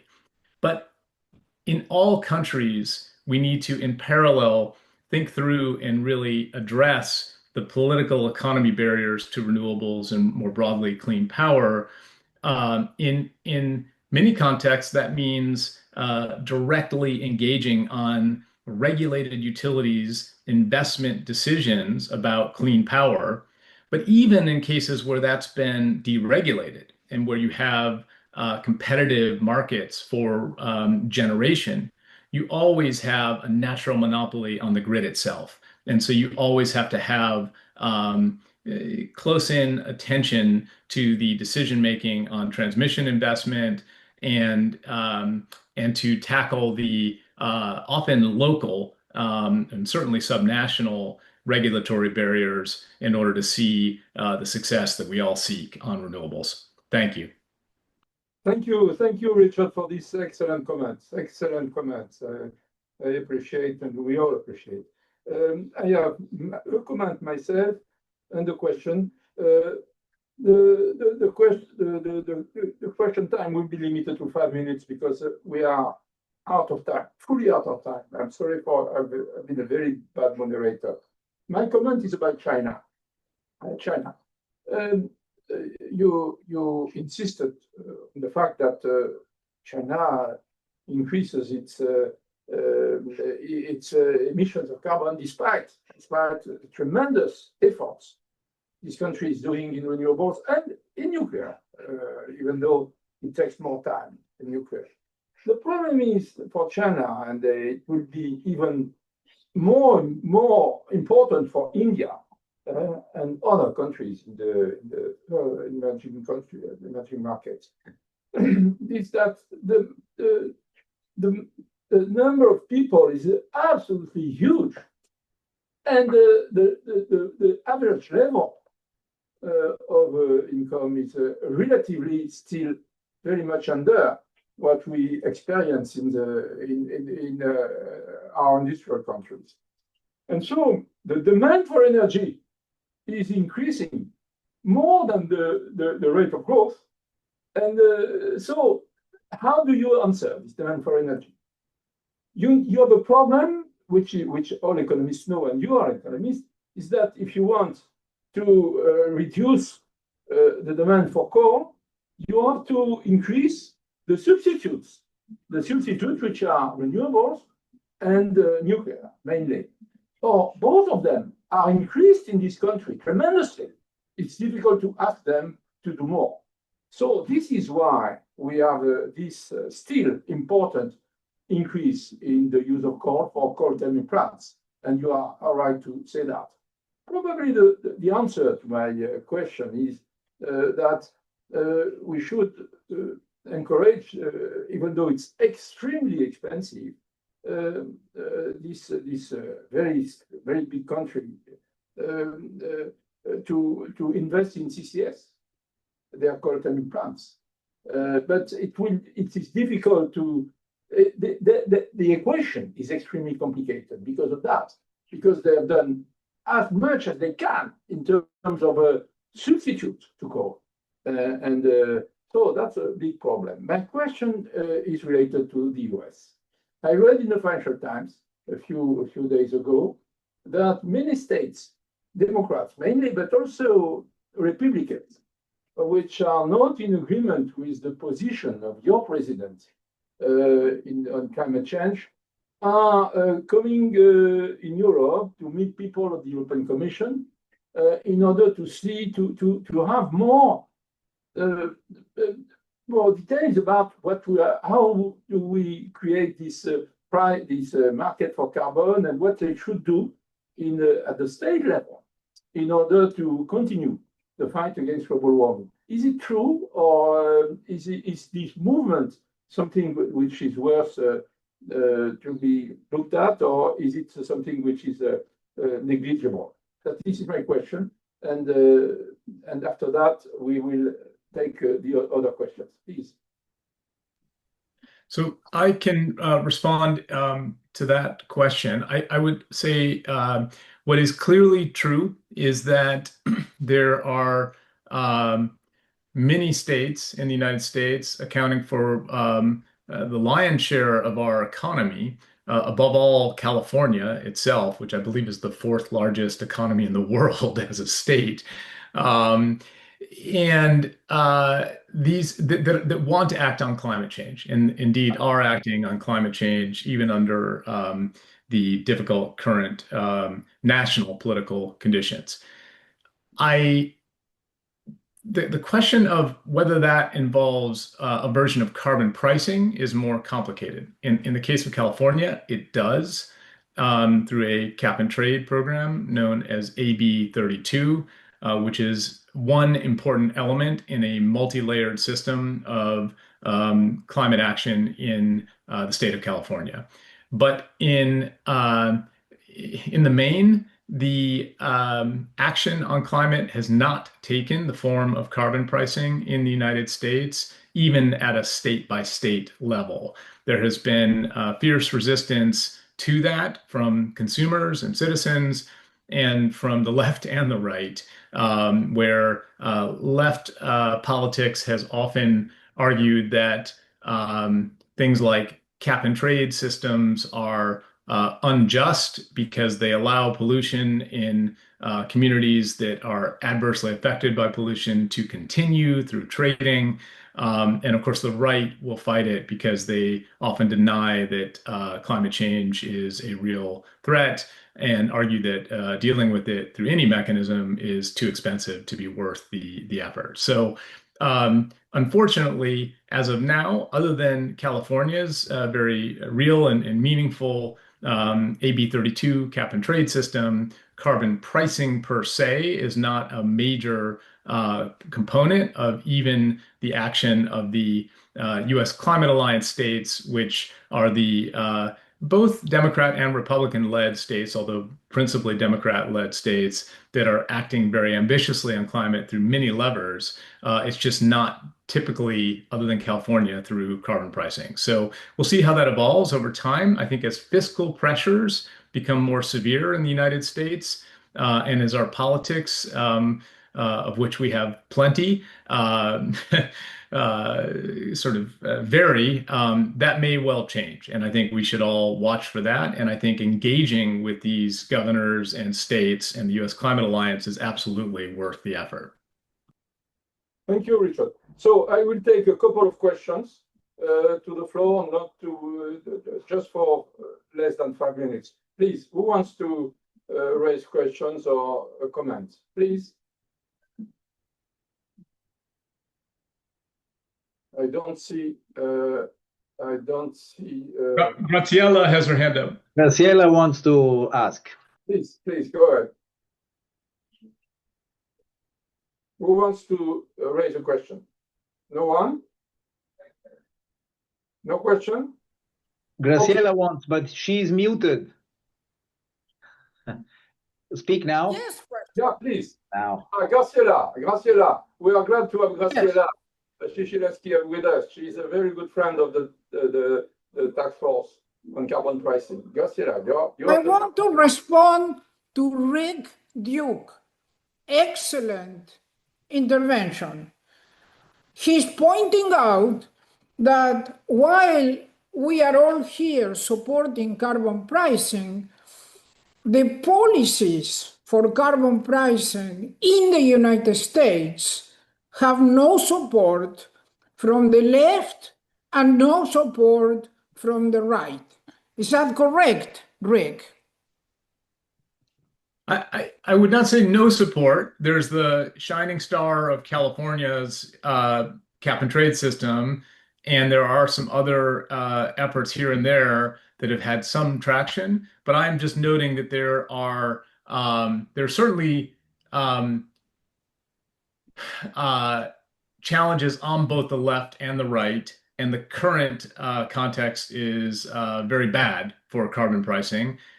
Yet, I would note that our politics are very fluid, and we have, plenty of democracy in the United States, as you know. And so I would predict that 3 years from now, things might look radically different, especially as fiscal pressures grow ever more severe. And so the need for some form of revenue enhancement will grow. Okay, we go to part 2 now. Thank you very much. I want to respond to Rick Duke. Go ahead, but short, please, Graciela. Please go ahead. Okay, thank you. I want to say this, what you say is correct, but it's not complete in the following sense. While in the United States, as you point out, you have difficulty gathering support for pricing policies, there is very little difficulty gathering support for carbon markets of various forms. And for example, there is a huge amount of trading in carbon market that are voluntary as well as carbon markets that are compliant. And I think what we need to do is put our efforts on the market aspect, because in the United States, there is a lot of support for markets. And compliant markets are, in that sense, the best that can be achieved, and it can be enormous. And that's what we demonstrated since the Kyoto Protocol, which is 20 years ago. The amount of trading in the carbon market is pricing policies. It's a specific form of pricing policies. And if it is compliant, then it has a different bite. And the compliant carbon markets in the United States and in the world are actually very successful and very involved. So I urge you to rethink the carbon prices in the direction of compliant carbon markets. And in that direction, given what the IPCC has demonstrated, compliant carbon markets, which are compliant carbon removal markets, which is what the IPCC requires, are what we should be focusing on. Our efforts should be there. I ask you that you put your efforts on that. I'm also working on that, and we have created a compliant carbon market structure, and this is what is needed right now, both in the US and globally. And in that case, we bypass the problem that you pointed out, which is correct, but we bypass it because in the United States, there is a lot of bias in favor of markets, even though pricing policies may be looked down to. Carbon markets are pricing policies. And if that's well understood, then it fits in what I've done for the last 20 years since the European Union emission trading system that took such a major position in that issue. We can do it. So just think of it slightly differently, okay? And thank you very much. I apologize if I took your time. You know how much I appreciate your position, which I fully share. This is the reason why I have created the task force on carbon pricing in Europe, but it could be all over the world. So you are fully right. I think that, but you have to convince. It's complicated. Anyhow, we go to part two immediately because it will be on oil and gas business, and we will have a presentation by a good friend of the task force, Julien Perez, Managing Director of OGCI. Julien, you have the floor for 10 minutes. Okay, thanks a lot, Edmond. I'm gonna try to share my screen, and I'll keep it short, but of course, very happy to pick up any question. Thanks so much. So I think we've heard, like, during the conversation that we just had, and like the geopolitical context may give the impression that the momentum on climate is stalling, and we see it in the headlines, we see it in investor call. There's economic pressure, shifting market signal, and I think that there's a sort of an observation that the change is not happening as fast as many have hoped or believed it was possible a few years ago. But that means that I think some energy companies have adjusted their strategies, and more voice now are calling the term of realism in the transition. And that realism, they argue, reflects the complexity of today's global energy landscape, where affordability, security, and emission reduction must all be addressed together. But I think we have to be careful here, and we should not interpret this call for realism as a retreat. Instead, let's recognize it as what it truly is, a recalibration that reflects the global realities. One side, the rising energy demand, uneven development, and political instability, but it does not wave away the scientific imperative that emission must come down, and they must come down very fast. And so that's why, despite I think this noise, it's important as well that that to demonstrate what are different energy companies doing, and this is what I'm going to focus on. So it's not. I'm going to try to bring some proof point, because sometimes it can look a little bit rhetoric. but actually it's very operational and strategic, and it's measurable. So if I just move on to the next slide, I hope that you can see my screen. So I'm part of an organization. I'm managing an organization that is called the Oil and Gas Climate Initiative, OGCI. So it's an organization that we launched at the UN Climate Summit in September 2014. So we just celebrated our 10 years anniversary. And we engaged directly 12 CEOs of the largest oil and gas companies, as you can see on the slide, and their staff on climate action, articulated around a laser-focused agenda where we can collectively reduce greenhouse gas emission, not in 30 years, but really now.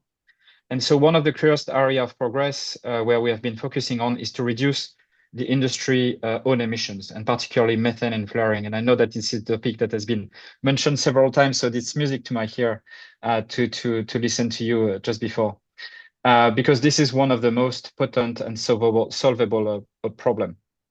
So together, these scope 1 and 2 emissions, and including the methane and the flaring, for the oil and gas industry, we are talking about 5 gigatons of CO2 equivalent. It's gigantic, the potential of reduction here. And if you zoom in just on methane, it's a 2 gigaton CO2 equivalent challenge. The methane emission from the oil and gas industry is 2 gigaton. It's as much as the emissions from the airlines and from the ship all over the world. It's absolutely insane, the potential of this topic. And so I'm very glad to hear that it's coming now at the forefront of the climate action. And so what you can see on the slide here is some of the progress that we've been making over the last few years by fostering the collaboration across the company. So you can see reduction in upstream carbon intensity, for instance, by 20%, the methane emission and flaring, routine flaring, by more than 50%, both in absolute and intensity, as well as the investments in low carbon tech, including renewable or energy efficiency or CCUS, which is now reaching 100 billion between 2017 and now, and only 20 billion in the year of 2023. So really a big scale up. And this has been done thanks to this collaboration platform that we've been making, but of course, each of the member companies is also driving its own strategy. So, but I think we have accelerated significantly the change within the industry. And a fun fact, just to put things in perspective, because sometimes those big numbers are a little bit difficult to grasp, but the annual absolute emission from the 12 companies of OGCI are now reduced by more than the combined total annual greenhouse gas emission from Sweden, Denmark, and Norway altogether. So the collective effort has resulted in a significant reduction in emissions. And of course, like those numbers could look sometimes a little bit suspicious. So that's why we have built up as well the OGCI reporting framework. We use a third party to verify the data that are published. And all of the KPIs are developed in a way that it's ensuring a consistent reporting. Many of our member companies are also gold standard now for GMP 2.0, and many other are on the way to be there. So we're very glad to use this framework that is a very robust framework when it comes to methane reporting, and all of them being, again, third-party verified. And in terms of projects, we have supported the emergence of multiple CCUS projects, more than 40 now around the world. So since the beginning, it has been something that we have been focusing as well our effort, and you can see the number of million tons potential they have by 2030. And one project, and I made a zoom in on methane because I know that this is a topic of interest. One project that I'm very proud of is the launch in 2021 of our satellite program. So I'm just sharing here on the screen 2 examples of how it works. So basically what we do is that we acquire satellite data on companies that are outside of the OGCI member companies, but are operating in developing economies, helping them to locate and to qualify their methane challenge. And we do that not in a name and shame exercise. We do it in a collaborative way. And this is a super important aspect, is that we pick up the phone and we ask them whether they would like to be part of this program. Then we share the data and we help them to fix the methane leakage. And then afterwards, we tell the story outside so they can get the reward and feel proud of the effort that have been made. And so what you can see on the graph here is basically data that have been acquired by our satellite data provider, GHGSat. So you see on the graph where we started to see some methane plume. When do we contact the local operator? And then the methane emission is going to 0. I mean, it's clear on the picture, like they don't detect anything. So we have 2 examples here, but I have many likewise that we've been using. And the potential of what we are reducing is quite significant. Here we are talking about 15 kilotons of methane annually. So you have to multiply that number by 30 to get it in CO2 equivalent. So talking about nearly 500 kilotons of CO2 equivalent that have been like slashed in months time. It's ridiculously quick and low cost. So it's a no-brainer, and this is a program that we're gonna continue. So this is what we want, is to make measurable, very favorable projects that are not happening in isolation.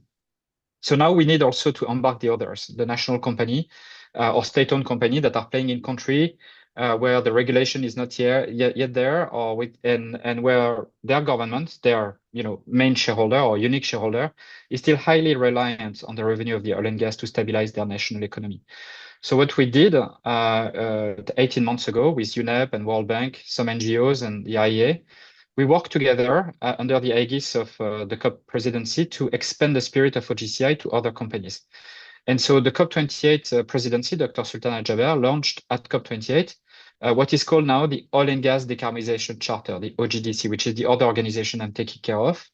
And this has become quite quickly one of the most inclusive platforms for climate action in the energy sector. So it's a coalition that is built for complexity, it's grounded in practical action, and it's defined by shared accountability. So what OGDC is about, so it's gathering today 56 companies, which represent roughly 45% of the global oil production, operating in 120 countries. And those companies, those state-owned companies, 2/3 of them are state-owned, but all of those companies have signed up to a series of commitments, and as you can see them on the screen, reaching net zero operation by 2050, net zero emission, scope 1 and 2, near zero upstream methane emission by 2030, zero routine flaring by 2030, but also investing in the transition. And so you can see that we have a very diverse group, very global in different countries. And I think in the current geopolitical context, this partnership that is between North and South, East and West, public and private, and at a time where the multilateralism is facing headwind, this alone is already something that I think is worth acknowledging and celebrating. But even more important is what the signatories are doing, and they are making tangible progress toward the charter goals. Last year, we've released the first report. They are sharing the data to us, and many of those companies don't have the IP rights to share this data publicly because this is owned by their governments. But they do use OGDC as a channel to share the progress they are making, and so that we can display it into our aggregated reports. So we released one last year at COP29. We're going to release the new one at COP30 to demonstrate the progress that they are making and where they are on their journey to slash methane, slash routine flaring, and reduce their scope 1 and 2 emissions. And so it has been built as a collaborative platform by design. We share a number of real solutions. So how to electrify operation, how to monitor methane with satellites or drones, how do you implement best practices in leak detection and repair, etc. So it's really about turning emission reduction from a cost center into a competitive advantage. And so as of today, we have built partnership with a number of expert groups like McKinsey or Carbon Limits, Standard & Poor's or Accenture. They are working with us. They are traveling the world to train the companies on site and reinforce the reporting, design margin abatement cost curve, implement project, make project finance, etc. So it's very concrete. And we have also some advanced company like Total Energies, for instance, who are stepping up to send their engineer or their solution on assets from their peer to help them in reducing emissions in Nigeria, in Angola, in Central Asia, in the Middle East. This is what's happening right now. And so we have been quite active in the last 18 months to turn this charter, this 2-page series of commitments into an organization that is really delivering actions on the ground. And we start to see some progress. So toward the COP30, as we say, I've been asking quite bluntly the CEOs, like in the current geopolitical context, what shall we do? And they say, stay the course. Don't change anything. Continue to deliver the exact same action agenda as we have been doing for the last 10 years.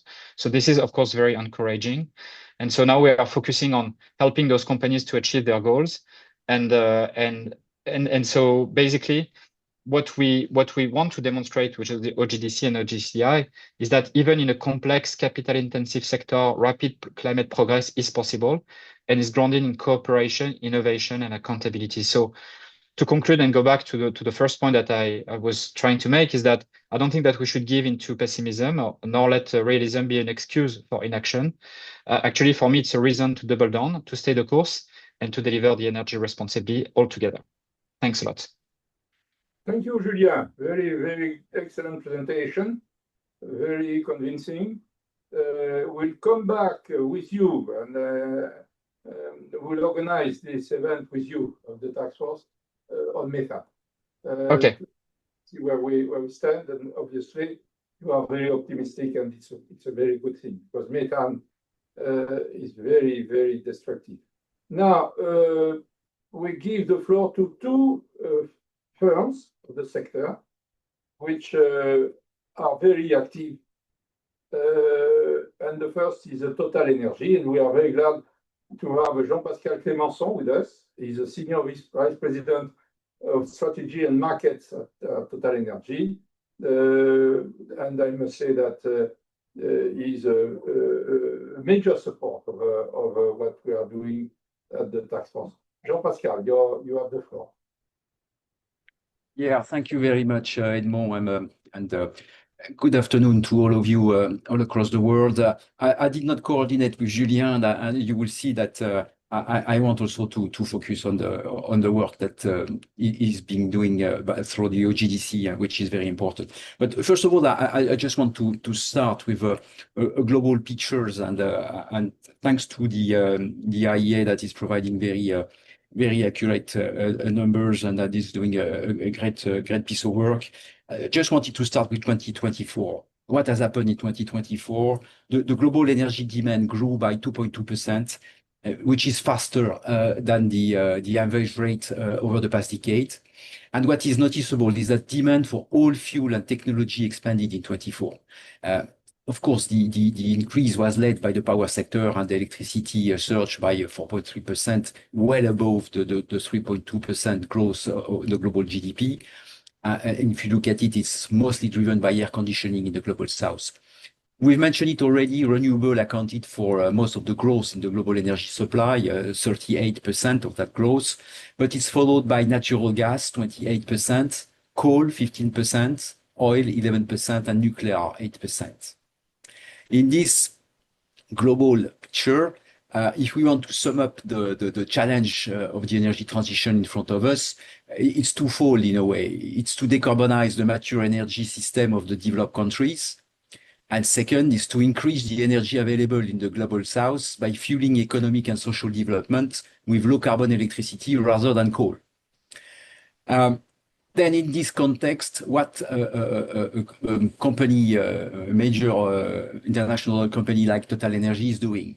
What we're doing is staying the course of our balanced integrated multi-energy strategy by responsibly producing low-cost, low-emission hydrocarbons and developing at the same time a differentiated, profitable, integrated power model that would become one of the company's cash generation drivers. We have developed a portfolio of oil and gas projects that is very rich and to sustain a significant growth, and we are aiming to grow by 3% our oil and gas production until 2030. It's driven by gas, mostly LNG, and a significant growth in power. Currently, it's more than 5% for power.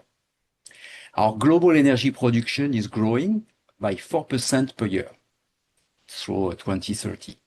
At the end of this decade, our production mix is going to be balanced, 40% oil, 40% gas, 20% electricity, mostly low carbon.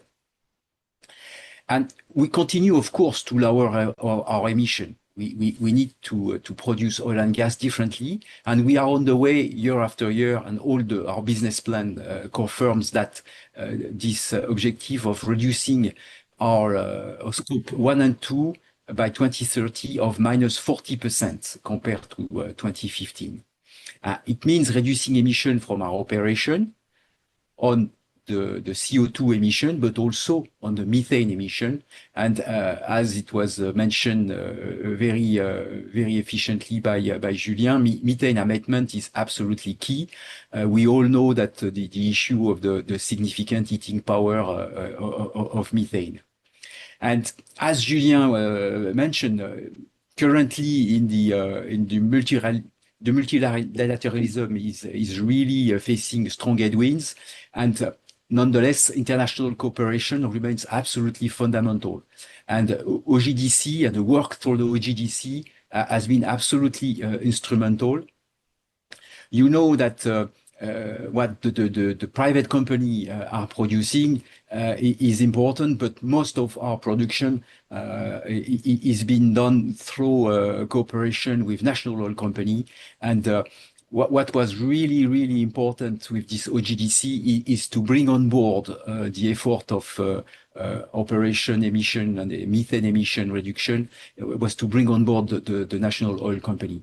Today, TotalEnergies, we do have 80% of our production that is operated by others that are member of the OGDC, which is really keen to our the success of reducing our emission. Like Julien said, this OGDC success, because this initiative was co-chaired by the TotalEnergies CEO and Sultan Al Jaber at the COP28, and this is really a success because we've got almost half of the oil, the global oil production represented through the OGDC, meaning that those efforts are really going to be sustained on the ground, and I think that's absolutely essential. In line with the OGDC principle, to give you an example of what TotalEnergies is doing, we are sharing our good practice, and we've made available our OSEA technology, which is a gas analyzer mounted on drones that allow you to do campaign of methane leaks detection. And we made it available to other operator signatory of the OGDC.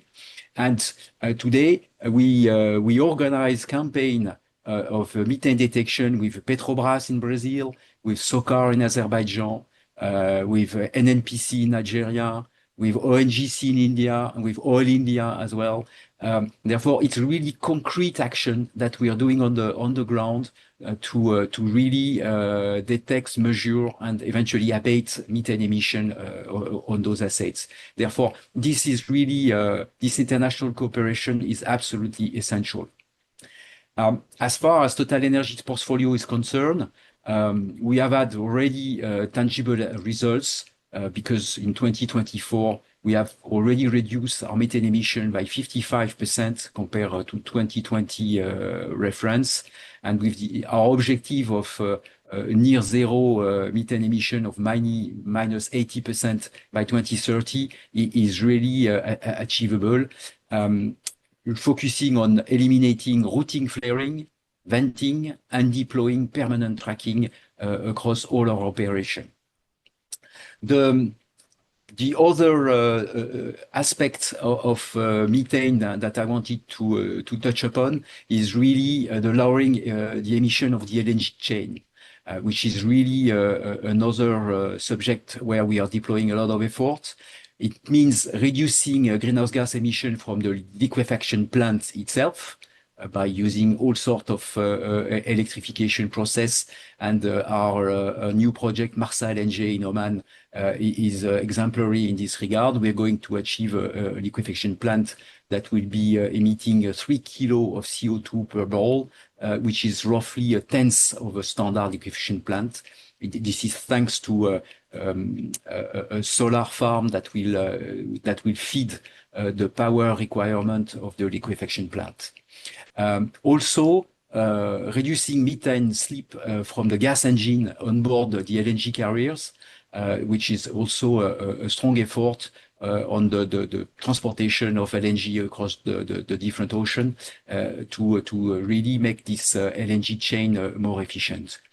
LNG, as such, is also proved as a very efficient and available technology that can help marine, which is a hard-to-abate sector, to really achieve immediately CO2 emission reduction by around 20%, which is already a very strong achievement.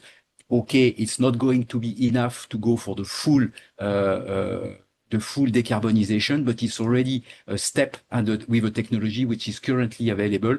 And if we can blend bio LNG into this feed, it will help us to achieve another step.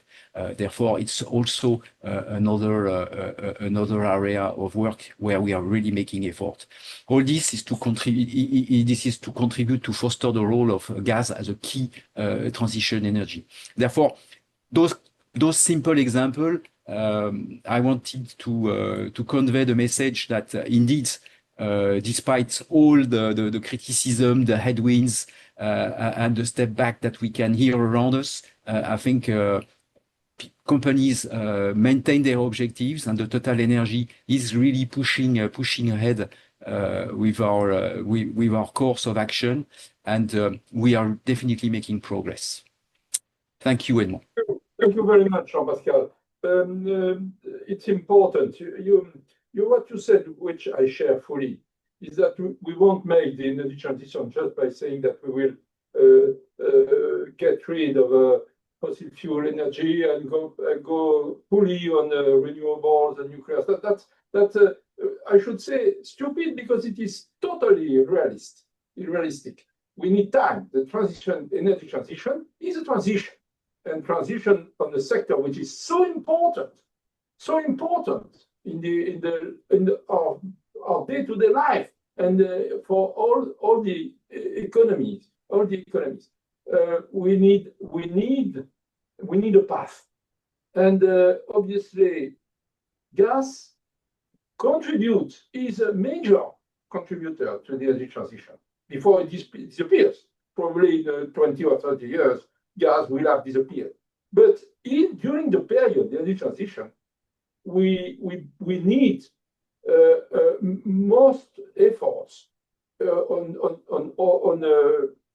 coal. Coal is, unfortunately, I say that because I know that for countries, it's a very big problem. I know that. And I realize, having been a politician and as such, confronted with the public opinion, that when I say that we need more efforts on coal, it's a big social problem, an economic problem, in a way. But gas is part of the solution to the transition. And you often say that. I have discussion with your CEO, Patrick Pouyanné, is insisting on that, and I fully share this position. That doesn't mean that it will remain over the years, but during the transition period, we need to, and this is what you are doing in your strategy, by the way. You explained the figures, which are very clear. Now, we were expected to have someone from ADNOC. I don't understand why the Vice President for Sustainability is not with us. So I will give 5 minutes for Q&A, no more, because we are out of time. But who wants to raise question to Julien and Jean-Pascal? Please don't hesitate. It's so important what you said about methane. You will be invited on methane, Jean-Pascal, again, because we will come back to methane in September or October. Okay, who wants to say to make a comment or to raise a question, please? I think we have a question from Rick Duke. Yeah, please go ahead. I did not see you. Thank you. The floor. Thank you for the tremendous presentations. My question to probably mainly Julien is if you could comment on the EU oil and gas methane import standard, its viability in terms of the measurement challenges involved in implementing it, and kind of how your membership is positioning on that question. I guess relatedly, do you see prospects for the United Kingdom or South Korea under new leadership, or even Japan to echo the leadership of Europe in this regard? Thanks. Sure. Thanks, Rick. Indeed, it's a hot topic, as you say. So maybe as a starting point, just to moderate expectation. The OGCI is not an organization that is dealing with direct regulation like in some specific country. Like we have a non-lobbying policy, but we do have an advocacy positioning, which is kind of different. But basically, we do push like general policy recommendation to the entire world. But now we don't deep dive specifically. So we have not made any sort of assessment across the 12 companies on a specific EU regulation, for instance. But what I can say is that from what I see, the EU regulation is matching quite a number of points that we have been calling for quite some time, setting targets, setting MRV, third-party verifications, transparency, all of those topics that we have been pushing for quite a long time and that all of the OGCI companies are pushing for as well.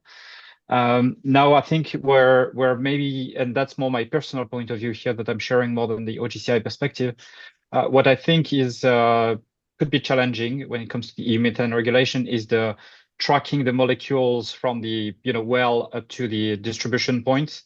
That there's a number of tradings that is happening in between, and so it might be the parts that will be more challenging. And so I think maybe where there could be like a very interesting positioning from the EU on that front is to help the producing nations, and particularly the one that don't have any kind of methane regulation, to implement a national methane regulation and help them, for instance, to put in place the mechanics that would give the guarantee then for the EU that they are importing a gas that is currently accurately monitored and verified. So that, but again, that's more my personal view.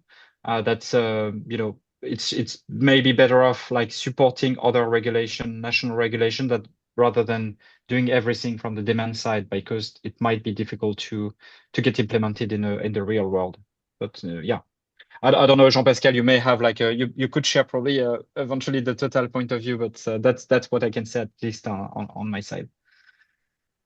I think I cannot say much more. I think the complexity of the gas chain is definitely a challenge for the implementation of this policy. But indeed, if at least it could foster the development of some clear objectives in gas producing country, at least it will have achieved something positive. Yeah. Very good.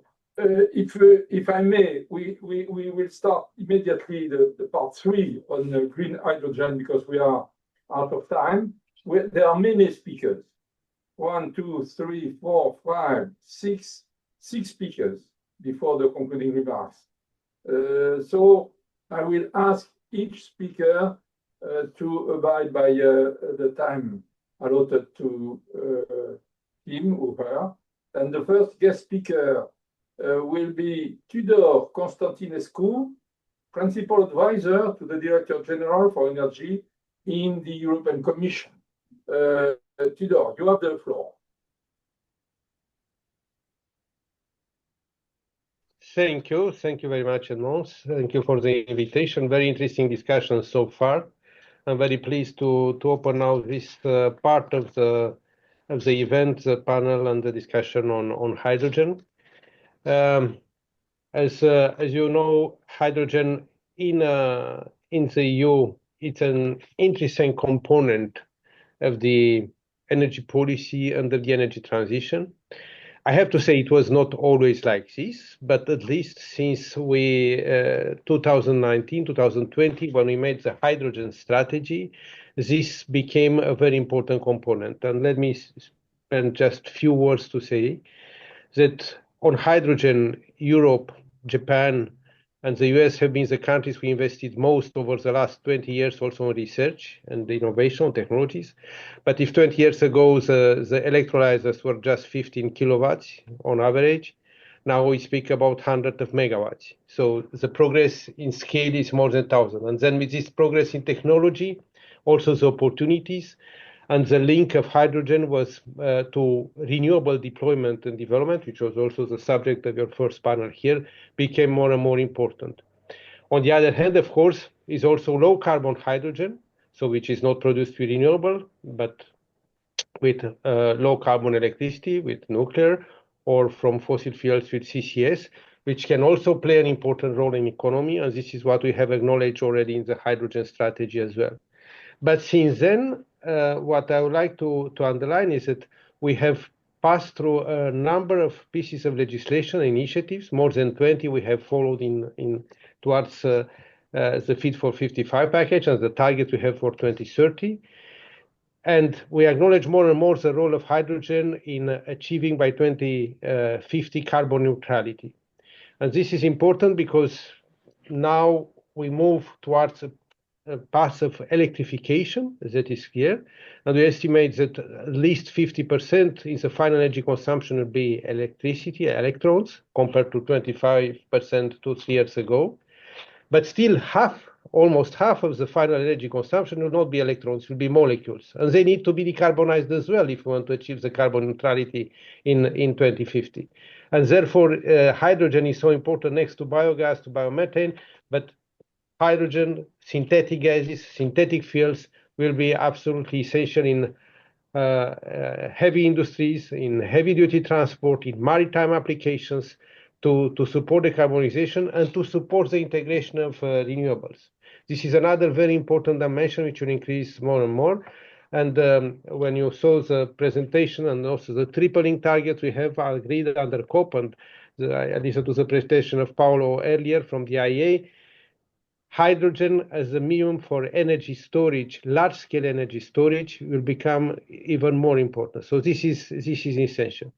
All this in a context where the European Commission now, in this second von der Leyen Commission, we put more and more focus also on competitiveness. We stay on the objective of carbon neutrality. We are committed to the objectives of the Green Deal, but Clean Industrial Deal is complementing because, of course, we want to achieve this in a way which is competitive also to the European economy, and not only, also affordable for industry and citizens.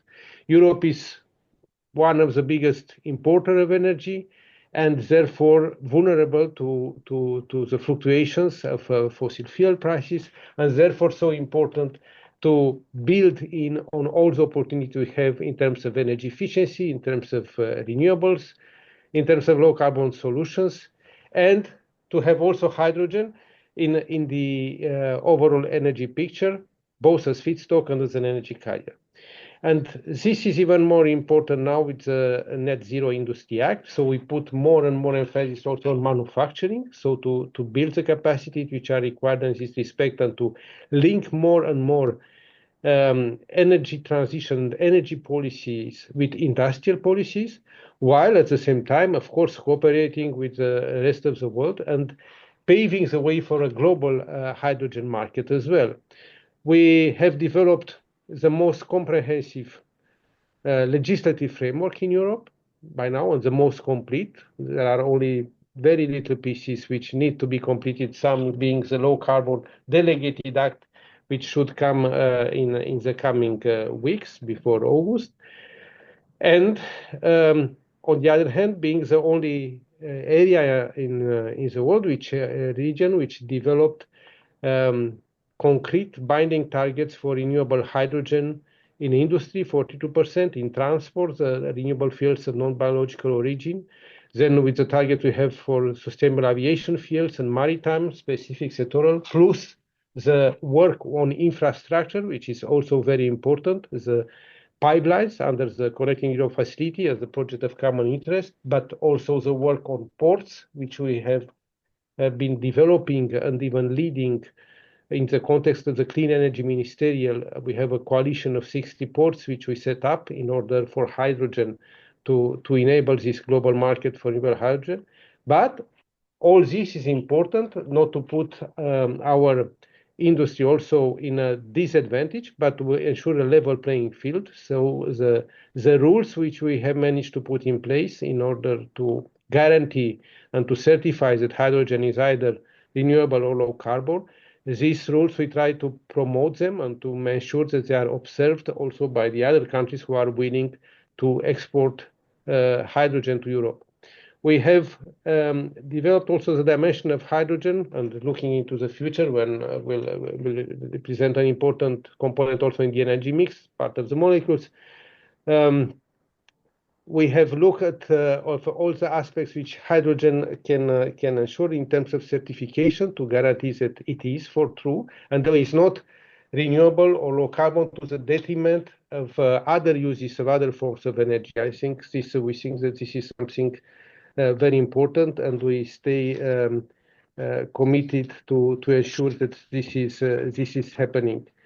Now, you'll see that over the last couple of years, we have seen very important developments. Only in 2024 compared to 2023, we have seen final investment decisions on hydrogen, which actually quadrupled.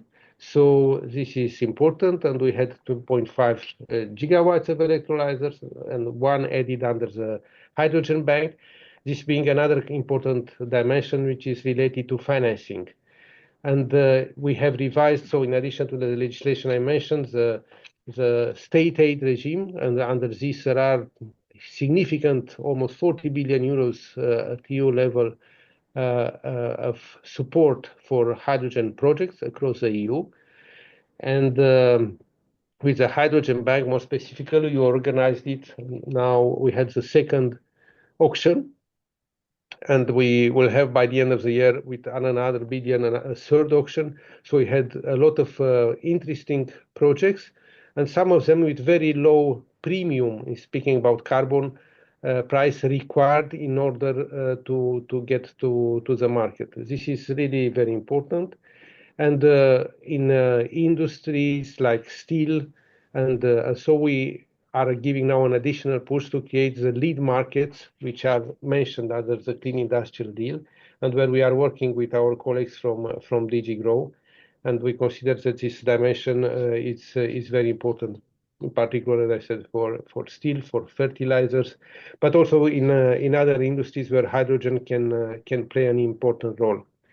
So this is in a way where we are now in terms of this. We'll have the call of the hydrogen bank as a third call this year, and at the same time we'll establish an industrial decarbonization bank with 100 billion euros, together with colleagues from DG Klima, and hydrogen projects will find a source of funding among other solutions. That will have to compete also with other solutions under this initiative as well.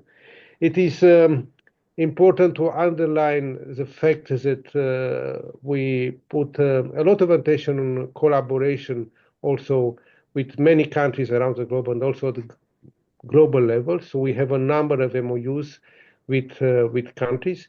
We see corridors, in particular for the supply of hydrogen to Europe, with North African countries, but also the Eastern Partnership, when the situation will allow, and in the Baltics, the Nordic one. And we plan to develop these corridors furthermore, and in addition with other parts of the world, being in Asia, being with India, being with Brazil, Argentina, and Chile, countries who are now interested, and they even started to develop projects and to adapt legislation in order to align it with the European legislation and to be able to compete on the European market for the parts which you need in terms of imports.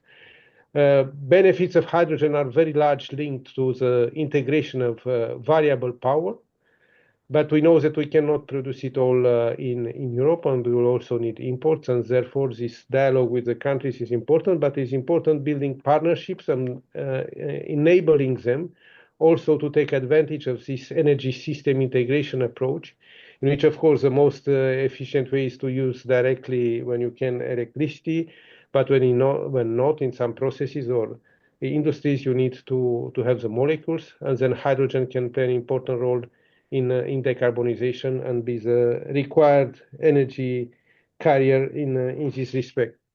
We also try to do this through a strong cooperation on research and innovation, and under which we have a partnership, a very good example at EU level with industry and with the research community, which brought a lot of success, and under which we have developed the concept of hydrogen valleys, concept which is also now furthermore developed with many other countries under the mission innovation, together also with the Clean Energy Ministerial, where together with our Dutch colleagues, we have the they lead the International Hydrogen Trade Forum, and we did on the Ports Coalition and putting them together in order to build this global market for renewable and low carbon hydrogen.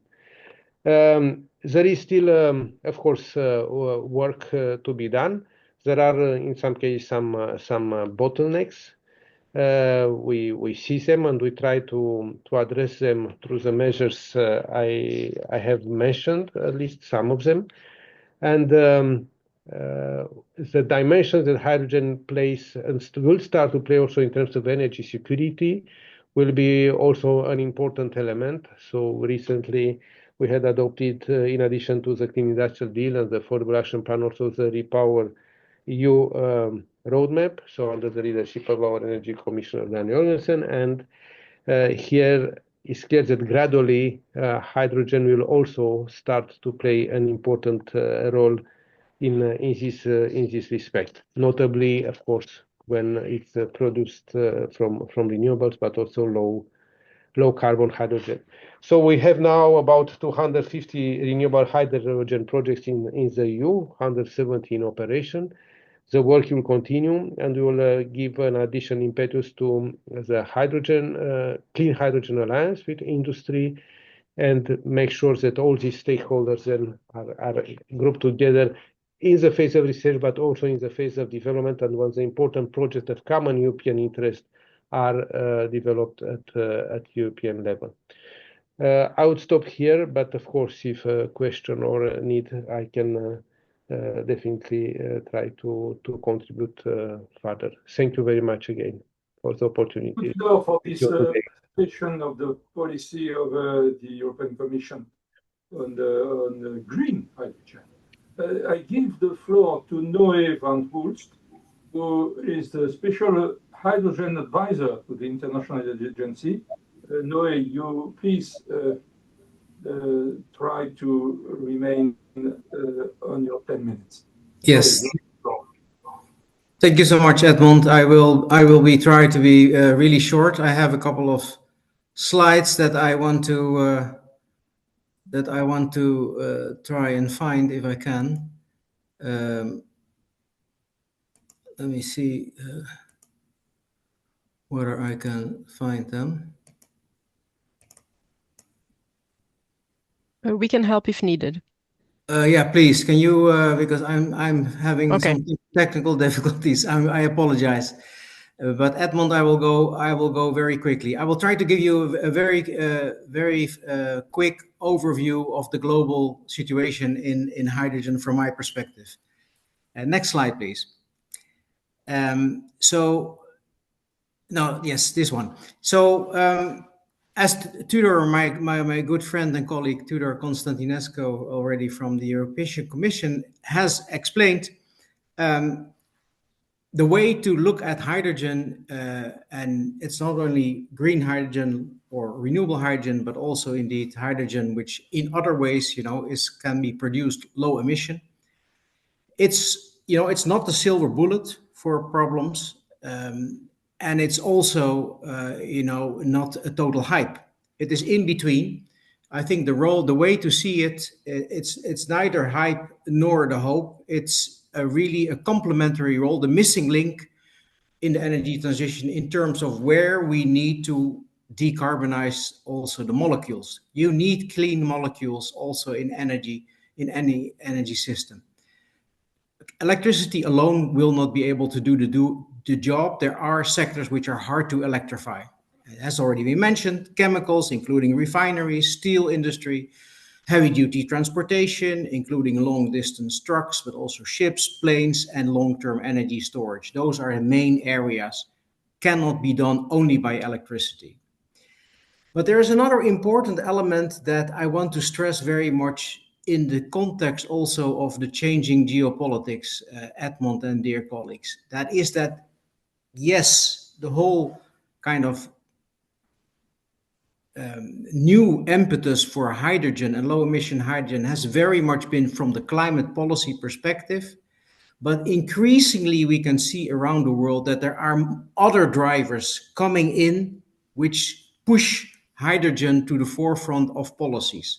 If you look at a country like India, or also China. It is also energy security. It is also industrial policy, and even hasn't been much mentioned today yet, but we see, of course, a rise in defense expenditures around the world. And for defense and becoming more autonomous in defense, also low emission hydrogen is going to play a role. There's not much talk about it yet, but you will see this coming out more and more.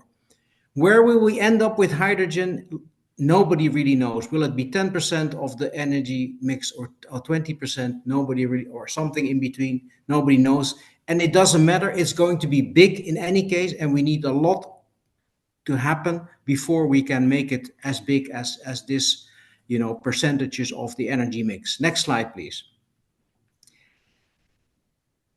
Can we get the mic? Yes, please. So I like this slide very much because, there was a peak of inflated expectations a couple of years ago. Everybody thought hydrogen is going to be so fast and so quick and everything is going to be hydrogen. No, that's not the case. We went down in terms of kind of disillusionment, maybe too unrealistic expectations, etc. And now we are actually already past that and becoming more realistic. Which are the projects that can really happen, that really make sense? And this is happening more and more. And I'm echoing what many have said already today. Next slide, please. So we are beyond that. And you see that how? This is how I underpin it. Number one, the global public funding for clean hydrogen is increasing around the world. Still, despite all of that, in many, many countries, not only IEA countries, but also in emerging economies, more and more policies, more and more public funding put towards clean hydrogen. And again, not only because of climate, but also because of industrial policy, energy security, etc. Next slide, please. You have to click a lot of times. This is a complicated slide to get it complete. And I echo what others have said. So despite that fact that, you see, okay, projects have been canceled, whatever, actually, if you look at the real numbers, and IEA is doing that, the investment decisions last year have been double the year before. And my prediction is that we will see next year even more investment decisions compared to 2024. And if you look globally, ladies and gentlemen, again, you will see that China actually is more or less has half of those final investment decisions. Most of the hydrogen projects that are being built, or half of them are being built currently in China. Asia is going very fast. The Middle East is going very fast. Even the Americas, including Latin America, is ramping up. And Europe has a lot of policies, as explained by Tudor, but in terms of the final investment decision is unfortunately still lagging behind a little bit. Next slide, please. Yeah, you can go on. So, and please click on. The good news is also that if you look at the, if you look at all of this from the IEA perspective, from a global perspective, again, it is the potential around the world. So many countries have huge resources in terms of renewable hydrogen, very cheap, solar, wind around the world. So they will become players. This will change also the geopolitics. And the good news is also that IEA is still predicting that if we scale up, if we manage to make this bigger, and you should see hydrogen is more or less where solar and wind were 15 years ago. It is starting to ramp up. The prices will come down, the cost will come down, and in the best locations, it can become really relatively cheap. Next slide, please. Let me give you the best news, in my view, of last year in terms of things that are really happening in green hydrogen in Europe. That is this one, the purchase agreement, long-term purchase agreement between RWE and Total Energies in Germany, where Total is greening their refineries with green hydrogen, which is produced by RWE. Pipeline is being built. That is a long-term agreement, which we would like to see much, much more of in Europe. And that can really help the ramping up. So real stuff is happening. Last slide, please. So what more is needed around the world? Yes, Edmond, I completely agree with all of you that proper carbon pricing can help a lot and is needed to help shrink the cost gap with the fossil fuel alternatives for where hydrogen can be applied. That helps a lot to lower the cost gap. But it will not be sufficient at this moment because we are in that phase of ramping up. Bold policies will be needed, particularly also in demand creation, rightly stressed also by Tudor, previous speaker, the EU targets where you say, you need so much of greening in maritime, in aviation, in industry. That will definitely help. Much stronger public procurement is still underrated instrument. And yes, we will still need temporary supply subsidies like we did in solar and wind 15 years ago to a larger scale. And actually the carbon, the ETS revenues can also partly be used to finance that. And I agree with also the speaker from Iberdrola earlier that infrastructure will also be very key to link the supply and the demand, because the supply sources and the demand centers are not always in the same place in hydrogen. So you will need pipelines, you will need terminals, you will need underground storage. And of course, obviously, continuing to improve with innovation and R&D will be needed. I hope I stayed within my 10 minutes, Edmond, but this is my overview from where we are. A relatively positive message, I would say. Thank you so much. Thank you, Noé. That's a very, very good synthesis of the problem. And thank you for focusing on the price of carbon, which is not the silver bullet, obvious. But it is not the silver bullet, but without carbon pricing, sectors like green hydrogen, and in general, we won't succeed. I think that carbon pricing is indispensable to the energy transition, but yes, it is not enough. That's obvious. It's not enough. It has to be complemented by many. Okay, thank you very much, Noé. Now I give the floor to two speakers for firms. Trygve Thor Ebertson, Head of Hydrogen Strategy and Partnership at Quer International, Chairman of Quer Iceland, and founder and Chairman of Taurus. Trygve, an old friend of mine, you have the floor. Thank you, Edmond, and thank you very much for inviting me. So first of all, if I give a small introduction on CARE, that is the company I'm working for. CARE is traditionally an IPP. It's around 25 years old company. We're operating in 25 countries, around 2 gigawatts of renewables. That is wind, solar, and waste to energy. A few years ago, we decided to enter the green molecule race, if we could say that. And we are developing green hydrogen projects in 3 countries at the moment. In France, where our electrolyzer will be commissioned this autumn. That is the biggest green hydrogen electrolyzer in France, and it will be commissioned like November, something like that. And the hydrogen from that electrolyzer will be used for mobility mainly in Occitania and in southern France.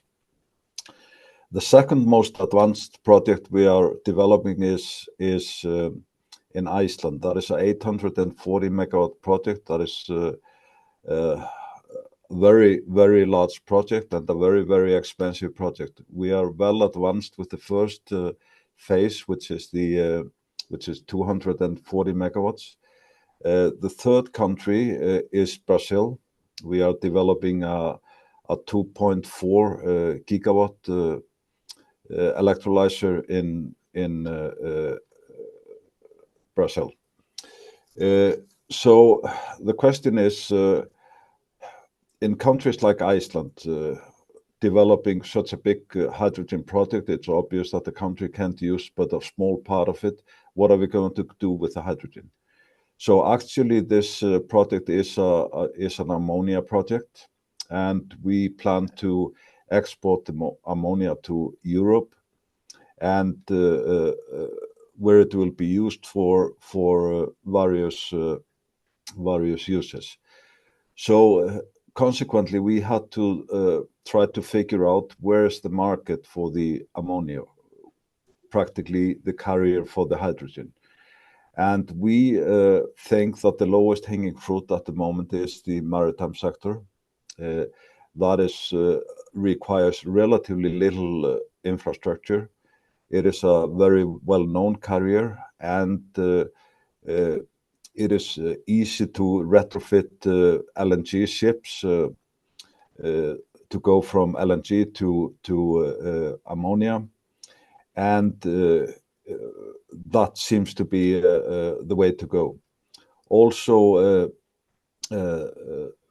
heavy trucking, that is an avenue that we want to explore. But if you think about the willingness to pay, the obvious way to use ammonia would be for the fertilizer sector, but the willingness to pay is only half of the leverage cost of hydrogen. So we're not there yet, which brings me to the fact that it is notoriously difficult to develop green hydrogen because of the intermittency of the renewables, and very expensive. A plant, for example, a plant like we're developing in Iceland, 280 megawatts, it costs around 1 billion euros. So it is obvious that it needs to be supported. And there are two ways to support it within the current system in Europe. That is for the investment or CapEx grants. And the Innovation Fund is a very good source of grants for CapEx grants. Then there are, we could call it operational grants or subsidies to the for the hydrogen, and the European Hydrogen Bank has been designed to do that. And we have already had auctions in the European Hydrogen Bank, and it was extremely disappointing for us, the developers, because the subsidies are so low. It's only like 50 cents, and that is that goes nowhere against the cost that we're faced with. So, but the CapEx grants that from the Innovation Fund, they are sizable and help us. Coming back to the European Hydrogen Bank, one of the things that you are required to do, you're not allowed to use more than 25% Chinese technology. So what the European Commission has done, it's trying to ring fence the electrolyzer industry in Europe by banning practically banning banning Chinese technology, which is cost only about 1/3 of what it does in Europe.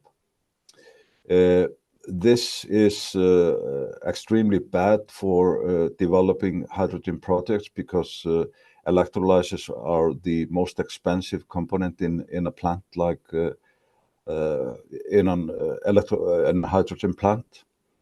And this will only prolong the uptake of hydrogen in Europe.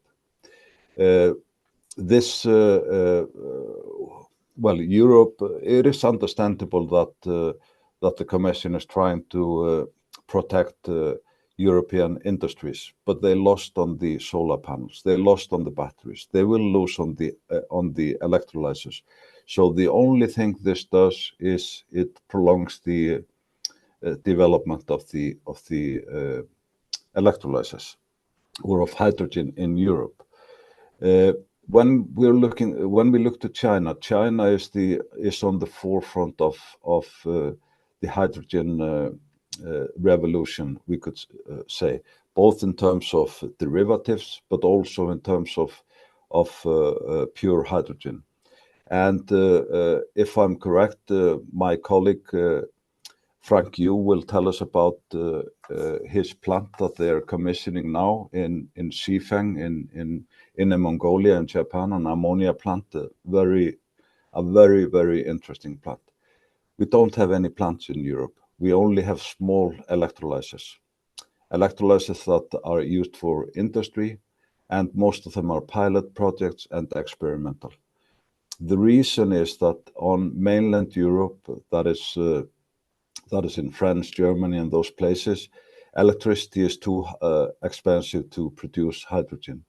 Land is too scarce, and water is too scarce to be able to support mega projects. But up in the north, up in the far north, like Norway, Sweden, Finland, and in the south, like in Spain and Portugal, that is where you will see the production of hydrogen. But having said that, I'm optimistic about the development, especially if we look at the low-hanging fruit first, that is the maritime sector and heavy trucking. Fantasies about cheap energy cheap hydrogen being produced in Northern Africa and in faraway places, we should not think too much about that, because it is impossible to finance projects in Northern Africa. Projects like this, which are practically experimental projects. So I think on this note, I'll say thank you, and thank you, Edmond, and the audience. Yeah, thank you. Thank you, Trygve, for this realistic presentation, which shows that you don't like the issues to overcome. Okay, now the second speaker for firms is Chinese. Yu Frank, Global Vice President of Envision Energy. You have the floor, Yu. Okay, thank you very much. Can you hear me clearly? Yeah. Yeah. Okay. Thank you, Trygve, my best friends in the world, in Iceland, mention us. Yeah. So right now it's almost midnight in China, but I insist stay here. Want to share some insight about green hydrogen, green ammonia with you. Very short. Envision is a wind turbine company set up 17 years ago, but right now we are transforming ourselves from a wind turbine manufacturing to a new era green hydrogen company in the world. The site, the picture you are seeing on the screen is a real picture, not a fake picture. Okay. We have 500 megawatt electrolysis, 100% off-grid powered by wind power in Inner Mongolia to produce green ammonia right now. Okay, so this plant is being commissioned right now. Will supply the green ammonia in Q4 of this year. Okay, this plant is 100% off-grid. And this is the largest commercialized green ammonia project in the world right now. It's all of the pocket money from Envision Energy, 100% private sector, no any government support, no any government subsidy from China. Okay, so I want to share some insight from my past experience to develop this project in the world. First, the subsidy will kill the business, because if you get subsidy, the industry, the private sector lacked innovation. They lacked a driving force to drive the cost down. So sometimes the subsidy kills the business. In China, no any subsidy. We build this project by ourselves, out of pocket money, no any subsidy, first thing. The second thing is, we believe right now, our cost of ammonia from China base, $1.5 per kg. From the other country, if we duplicate this design to the other country, likely $2 per kg. So this design, this model with 300,000 ton per year green ammonia capability a year, 100% off-grid powered by the renewable, we believe in most of country, $2 per kg. Okay. The second thing, the third thing is, I want to share with you, we should be very careful about the blue ammonia. The blue ammonia is much more competitive than the green right now because of the price of the natural gas. Right now in the world, no matter what kind of fossil energy, coal in China is very cheap. Natural gas from US is very cheap. Natural gas from Australia is also cheap. Natural gas from the Middle East is also very cheap. So somebody try to develop the so-called clean ammonia will muddy water for the renewable powered ammonia. Nobody can tell the blue ammonia what's the real carbon intensity in the blue ammonia. We are afraid of this kind of the so-called clean ammonia from the fossil energy without clear understanding about the full value chain from the upstream natural gas production and drill out, and also distribution of natural gas will damage the whole green hydrogen market. This is something we should be very careful. This may be some good game by the oil gas company based on the fossil energy. The only solution for the green hydrogen is the renewable power-based green hydrogen. So this site is 100% off-grid. Okay, in the beginning, we're still thinking about the grid. In China, grid is very strong. You can see that around this facility, you can see a lot of lighting. That means it's grid support very strong. But we give up this. We go to 100% off-grid. Why? Because we think in the future, this kind of problem can be replicated to the other country, like Namibia, like Australia, like Australia, like Iceland, some location without grid support. So the final thing I want to share about this related with green hydrogen market, I give you, he think the maritime is a big market. I totally agree with that.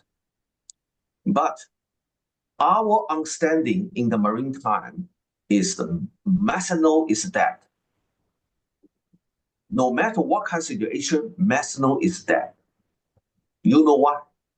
Because the biomethanol is cheap. But during production of the biomethanol, the CO2 is emitted to the air. But when you go to the e-methanol, capture the biogenic CO2 with green hydrogen. Because the green hydrogen to produce the e-methanol compared with producing e-ammonia is same. No doubt, the e-methanol will be much more expensive than the green ammonia. So in the bunkering side, in the maritime side, we believe the green ammonia will be the winner, no doubt. The methanol debt. So right now in the global market, we have to say IMO do a good example, but we hope the IMO will get the practice approved in October this year. This is very important because this is the first mandatory, non-voluntary CO2 reduction decarbonization program in the world. We have to support IMO to insist on this. If IMO did not get this approved, it will be a bad, very bad example in the world. We are selling the green ammonia right now. I also have to share with you, I'm very disappointed with the chemical sector in the world, oil gas sector in the world. They claim they want to decarbonization, but when I sell the green ammonia to them, they don't want to pay the premium. Why? Because when we talk about the pricing of the green hydrogen, why the consumer don't want to pay the premium? Because the policy is not there. They still can make their production with a lot of the carbon emission. They don't want to pay a little bit premium on the green hydrogen. In the chemical sector, in the mobility market, in the petroleum market, the transformation is too slow. I'm quite disappointed. So right now, I have to say, Korea government and the Japanese government, they made good example. They introduced the green ammonia or clean ammonia, no matter what the carbon emission, but at least they introduce the low emission ammonia into the power sector. That's the hope. So I really want the industry in Europe and in the outer world think about how to keep the momentum of decarbonization without any compromise. Okay, finally, we welcome all of you see this site. We will hold the first Green Hydrogen Summit in this site in sometime in this year. We will invite all of our partners in the energy sector, in the mobility sector, in the banking sector to visit this site to see how to break into the decarbonization industry through the competitive molecules in the world. So I share a small video to you about this site.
Okay, thank you very much for your participating to this seminar. I really hope we can work together to drive the decarbonization of the industry. We cannot lose our momentum in the industry. Very good, very good. Thank you very much. Very good, Frank. Next time I go to China, I would like to visit you because you don't like ambition. And I think that it is the only thing that is absolutely necessary if we want to succeed in the energy transition. Ambition. And the responsibility of public authorities is to create the environment that reduce the risk of taken by people like you that are extremely ambitious. I am among those who are very proud of the people that take risk, the entrepreneurs. Entrepreneurs are extremely important in the world where we are living. And we need more and more entrepreneurs in the energy sector, in the transition that we are living today. And you are among them. I wish you good luck.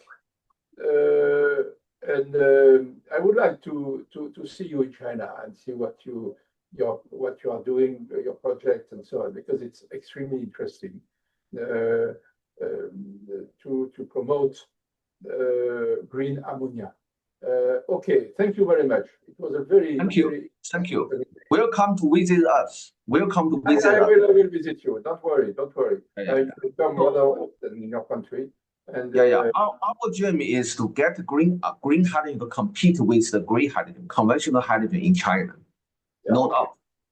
Thank you. Thank you very much. Now, last but certainly not least, I will give the floor to an investor, a financial investor, Nicolas Pio, who is a very good, who participates to most of our events. It's very active. And so, Nicolas, you have the floor. Nicolas is a founding partner and CEO of Tilt Capital and a member of CIPAREX Executive Committee. Nicolas, you have the floor. Thank you. Thank you, Edmond. Hi, everyone. I'm going to keep it short because I think a lot has been said. And actually, part of what I wanted to say was already discussed. So I'm going to focus on two things regarding the hydrogen economy that I see as an investor and react on actually what has been said by the last two speakers. First, today, hydrogen is a big boy's business. And I think we need to understand that to develop a hydrogen economy, we actually need for the little ones to be able to use that hydrogen on a competitive basis. And so my first point is to say logistics and contractual framework prevent the spread of hydrogen. It's true in the US, it's true in Europe. I don't know how it is in China, but it's certainly true in the US and in Europe. Why is that? It's because today the most of the hydrogen that is available is actually held by an oligopoly. And to illustrate that, I can tell you that on one of our companies that is actually a hydrogen buyer, they are being offered prices of hydrogen for small amounts of hydrogen. They are basically doing electro hydrogen gensets. They're being offered hydrogen sometimes at 50 euro a kilo delivered on site. This is obviously uncompetitive because their goal is to substitute diesel. So if you add the high capex cost, which is normal because we're at the beginning, and you add the fact that compared to a large refinery that would get probably its hydrogen around 4 to 6 euro per kilo, if you get 30 or 50 euro per kilo delivered on site, this is actually a killer for the business model. And I think here we need to really reflect on this, on the way that SMEs are actually being left out of what could be a revolution and what today is not. The second point, and this will not surprise you, Edmond. The second point is, of course, the cost of carbon. The price of carbon is today not high enough to substitute fossil fuels basically in general with hydrogen on certain application. Very concrete example again. Today, diesel gensets represent, it's not that easy to assess, but it's basically 400 to 600 million tons per year of CO2 emissions. You could add a lot of emissions on thin particles, you could add SOx, NOx, etc. This is particularly a problem when you're doing works in cities. You know, you have a diesel genset, you're performing works, and so you have a lot of emissions plus noise plus everything. We have a solution through hydrogen generators. However, today, when we, for example, entered this company, the break-even, because of the price of gas, the price of diesel, etc., the break-even was around $60 to $70 a ton, euro ton of CO2.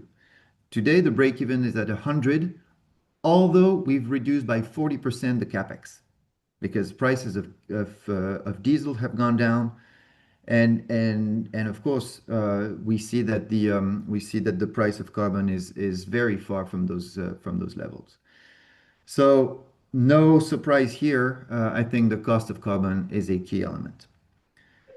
But if you allow, I will react to the last two speakers. And I think I will, I'm sorry, I will take a very contrarian view also to what Philippe said.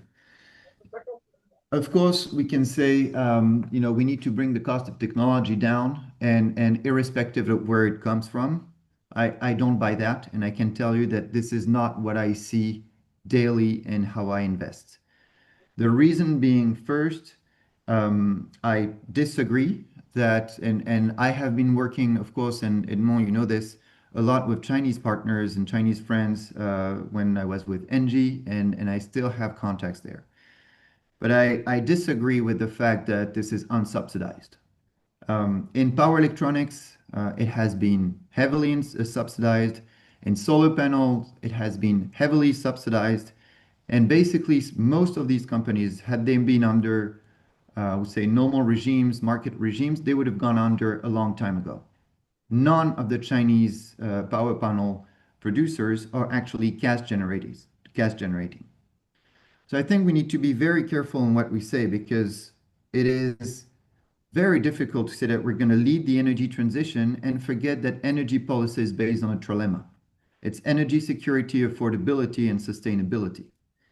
And I don't think that energy security can actually be met in terms of objectives without the adequate level of diversification and without the adequate level of local ability to be a player in key technologies. Because if you're not a key player, then you are absolutely dependent on external, even if there's massive diversification possible, you are dependent on exterior factors. And so I do think, and I see it in most of my investments, there is an issue here, and it's true in the hydrogen in this hydrogen space, that we do need to create a robust technological and industrial value chain in Europe. Once again, stability of the policy framework is critical. Carbon pricing is also critical because we need to look at it on an LCA basis. And of course, the cost of energy is key. And we have been advocating also with the European institutions to look at different ways to consider the state aids and how we could come up with lower prices of electricity for strategic projects. But I certainly do not think that we can replicate the mistake we've done in the chip industry, for example, and say the cost is much lower elsewhere, and that's not a problem, we'll import. We know that this is actually a weakness when we look at it from a strategic perspective, And I think even from a collaborative perspective, especially with China, it will be all the better if both sides have, I would say, an ability to contribute to the energy transition on an industrial basis and not have an unbalanced relationship. And I'll stop there in the interest of time also. Very good. It's important what you said, Nicolas, because it raises a question that everybody has in mind in Europe, by the way, and it's one part of the issue, the one part important part. So we have a few minutes for Q&A. Who wants to, let us say, 10 minutes before I give the floor to our friend Durwood? 10 minutes. Who wants to start to speak? Because it has been extremely rich. I learned a lot. I must say that every day I see more issues, more questions which are unsolved for this very complicated problem of the energy transition. So who wants to speak? Who wants to raise the first question? Please, don't hesitate. We have 10 minutes.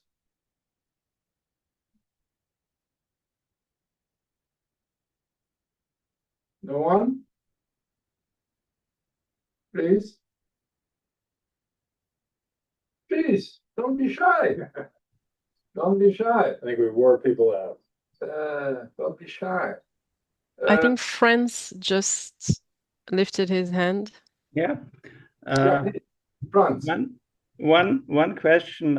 Isn't it a problem that we in Europe, we mostly rely on carbon pricing, whereas China and until recently the US with the Inflation Reduction Act and others have done industrial policy subsidizing their industries.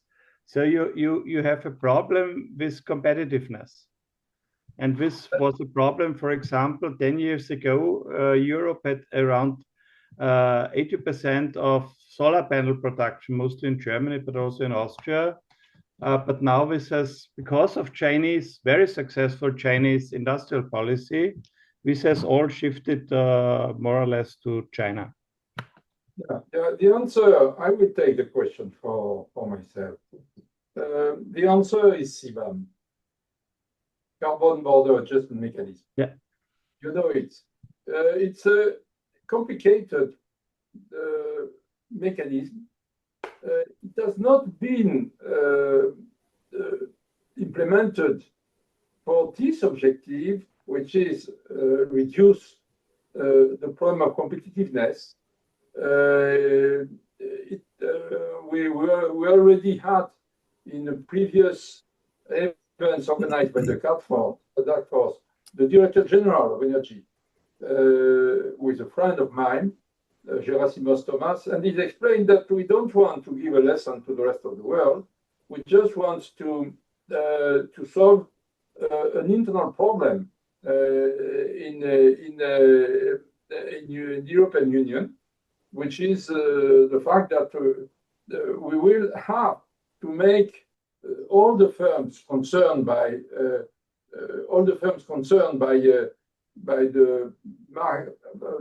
carbon market, included steel, included electricity, or at least electricity of the neighbors, included aluminium, to be in a situation to pay for actually they don't pay.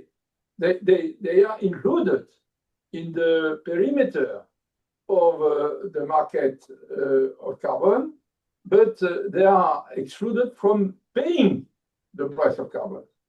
And obviously, it is a big problem, a very serious problem.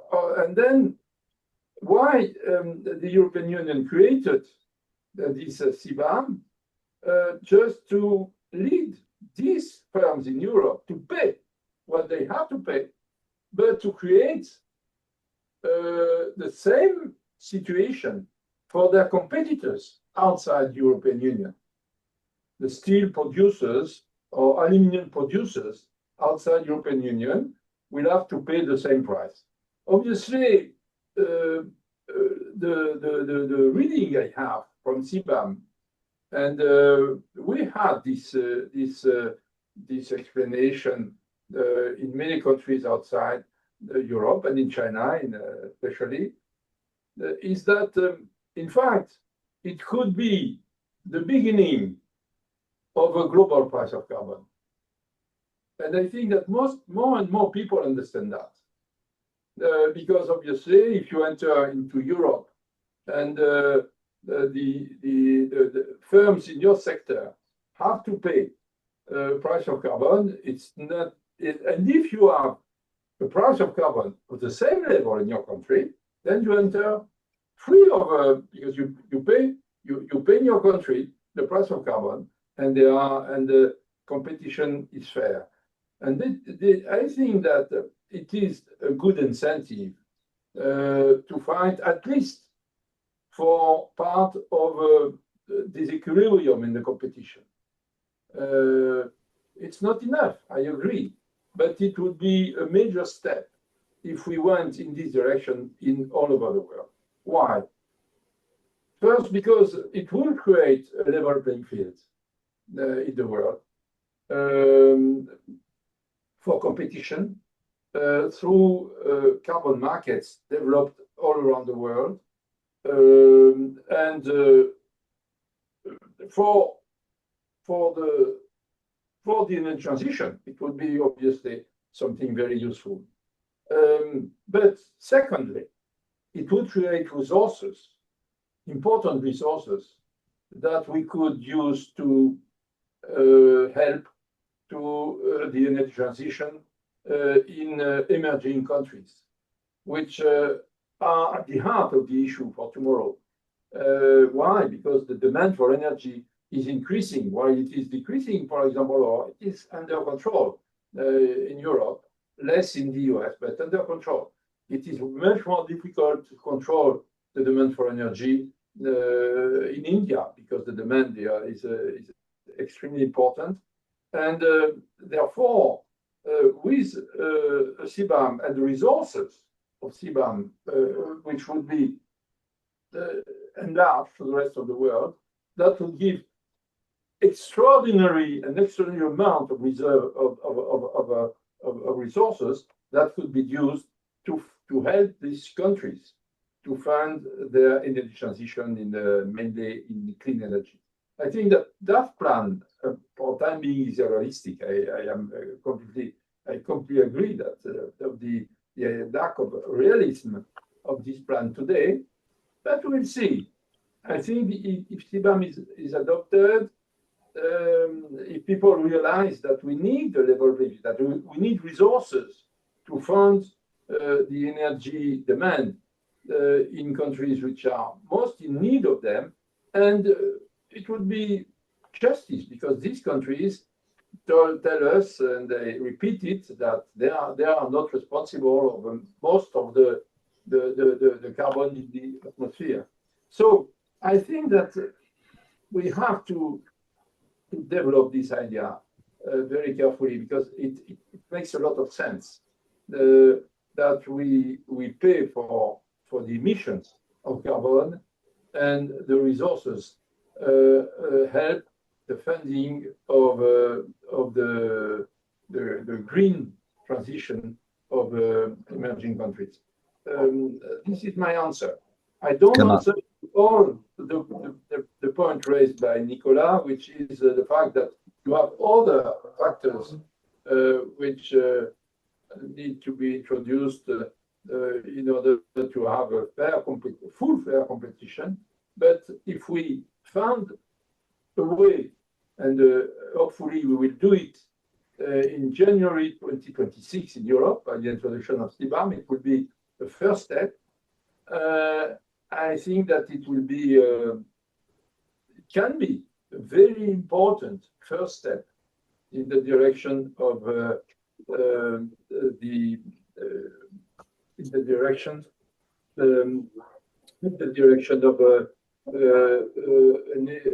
fair energy transition. Paolo, you have a question, please, Paolo. Thank you very much. It's a comment and a question. At the IEA, half joking, when we speak about hydrogen, the right fuels, we say there are three priorities: demand, demand, demand. So my questions to all the speakers, what kind of policies could be used to foster this demand? And the other comment, when I hear about the competitiveness, I'm sorry to say, this is the wrong question. At very low shares, nobody pretends that these new technologies are competitive. Nobody pretended that solar PV 20 years ago was competitive. What you really want is two things: to create scale with a predictable volume so that the enterprises have a perspective, and you want to control total cost, which means making sure that there are economies of scale and cost reductions. And the second point is that if the cost premium of the fuel is very high, it does not mean that the intermediate product, let's say green steel, the premium cost is much lower. And in the final product, like a car of high price, it's 1%. So what kind of policies could we use to create this demand and control total cost? I'm sure Noé has an opinion, but my question is to everybody, actually. Thank you. Can I maybe comment a little bit on this? I think we're discussing this as hydrogen production is like a mature industry. This is an infant industry. It's being conceived at the moment, and to be able to start infant industries, normally that is done through subsidies and support that will go away in time when the fuel starts to become competitive. And the competitive, like Franz was partly suggesting, and Edmond, is that the relative prices of hydrogen and its derivative to fossil fuels, the price of carbon will very much determine that. The higher the price of carbon, the more competitive those derivatives will be. So I think, but my main point is that these are infant industries. We can't talk about it like it's fully developed. Thank you, Trygve. Someone else wants to answer to? I'm happy to take that, Edmond. First of all, I completely agree with what the previous speaker said about infant industry. I think we are not taking that into account enough in Europe. We are regulating the hydrogen market as if it is a mature market, and not enough is done to help grow the market. So demand, demand, demand. I agree with Paolo, of course, and he knows that. But I think several things can be done much more forcefully. Let me start with my favorite, public procurement. Public procurement is a very much underrated policy. So, I mean, governments are building infrastructure, are making contracts day in, day out, ordering, infrastructure, construction. Why not have a certain percentage of that at least being green? I mean, you are advocating all the time, Edmond, rightly, carbon pricing, but every single day, the governments at all levels, central governments, municipalities, etc., are signing contracts which do not take into account any carbon price. Exactly. They are ordering construction with a zero carbon price, not even a shadow price. They are just simply doing a contract which is the lowest cost, whatever the carbon emissions are in the construction of any public building, etc. That should stop. That should stop immediately, but it's not stopping.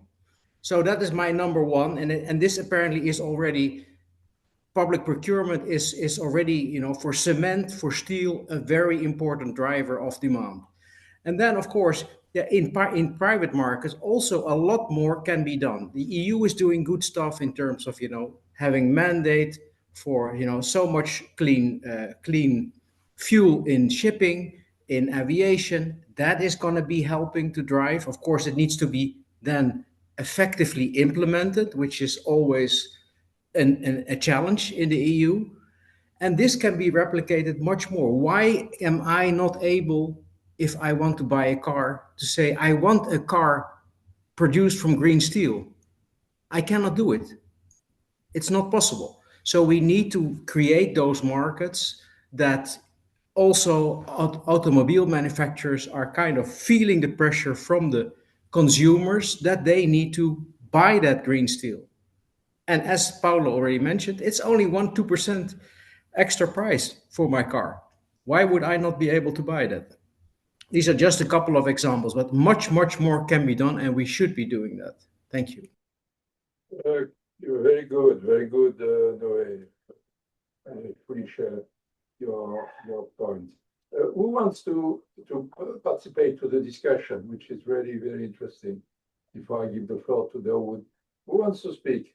Please, don't hesitate. Yeah, if you make this nice invitation, I will say 2 words, because it was referred a couple of times to the EU. And indeed, we see, and carbon price is important, but we know that unfortunately the carbon price is low, and it's also difficult to get to a global level which to be agreed and to create a level playing field, not to create a strong disadvantage to the EU. Therefore, we have, as you have mentioned very well, the CBAM, and we'll try now even to simplify the CBAM for the next year when it starts really fully operating, and also to have for certain products maybe a small amount which can be exempted. However, what we try is to create this demand, and this demand creation perhaps is indeed, we know that hydrogen is mainly used in fertilizers and in refineries. But if you look at the impact of renewable hydrogen now in fertilizers, it will be very high. If you look at the impact of the price in the final product, which is bread, is very limited. The same as in the example of Franco with cars, 1%, 2%. So this is perhaps a way to try it. At the same time, we need to try to do this not alone in a region, we try to do this also at global level. And we try to launch this type of campaign at global level for renewable and low carbon hydrogen or low emissions hydrogen, and under the Clean Energy Ministerial start, and to try in this way to move a little bit more the market. But of course, carbon price will have an important role to play into this whole discussion. However, when it comes to affordability, I think gradually the economic analysis will have to grow in scope, because it's clear that it will be more expensive to have the hydrogen, for example, in certain industries. However, if you take into account all the other benefits, the industries which are created, the jobs which are created, the value added in the society which is created, and start to put all these things in balance and move to another economic level, then the perspective can start to be different. And I think the difficulty is to get more to that level, because at a certain moment, this will be substitutes and new solutions and technologies which will be employed in the economy, in an economy which will have to be low carbon or even decarbonized, as we aim for.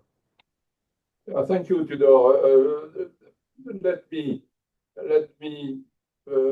before giving the floor to Durwood, intervene on the raison d'être of this task force. The reason that this task force was that when I created it, the price of carbon was very low. You remember that?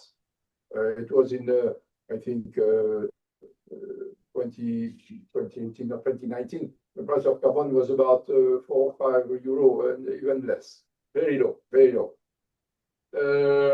And I fought, saying that we need a significant price of carbon. But what was more important even, or as important as the level of the price of carbon, was that it becomes a true signal in the long run for investments. And that is extremely important. The price, the signal for investors of the price of carbon is extremely important. And you are right when you say that for firms, at least for public procurement, it's important that you at the European Commission, you should force all the firms to have a shadow price of carbon. And there are some firms like Total Energy that have a shadow carbon. The first time I met on this issue, the boss of Total Energy, Patrick Pouyanné, he told me we have a shadow price of carbon of 100 euro per ton in all our investments. And I told him that is extremely, extremely intelligent. And I think that I repeat that every time I have a discussion with the European Commission, but I know that I insist, even though I know that there are obstacles to that, and I know that you don't want to be criticized, to get involved in manipulating the price of carbon, which no one can imagine, and you can take all the precautions to avoid that risk. But anyhow, I think that an excellent signal for green hydrogen would be not to raise the price of carbon to 100 euro per ton today. No, just say, and it does not anything, that you cannot imagine that the price of carbon can be under 1 euro per ton in 2030. That could be, since you have the control of the supply of permit emissions, you have an immense credibility in saying that. And that would be extraordinarily useful in sectors like green hydrogen, but also in other sectors. Because the price of carbon is not important only because it's a cost, but it's important because it is a signal, and that gives the direction, and that you should introduce that. Thus, it is not difficult to introduce it. But I have had a discussion with Jean Massimos so many times on this, and I know that it's complicated. I convinced I was not alone that you had to raise the price of carbon. Today, okay, it's okay, but it could be it's okay. I don't think that you can introducing CBAM to have a price of carbon which is too high. So it's okay for me. But the fact that you miss the opportunity to say the price of carbon in 2030 won't be lower than 100 euro per ton, which would be a significant signal for a sector like hydrogen and for many other things. Okay, now I give the floor for the concluding remarks to my friend Durwood. Please, Durwood. Thank you, Edmond. This has been fantastic listening to everybody today. We're in a horse race. So we've got, on the one hand, an accelerating climate problem where we're unmasking warming. We've got emissions going up, and we have 28 self-amplifying feedbacks that are pushing us faster and faster. That's one of the horses in this race. The other one we spend most of today talking about is the effort to decarbonize, and the optimism from so many of the speakers about where we are and where we can be quickly in decarbonization is exciting.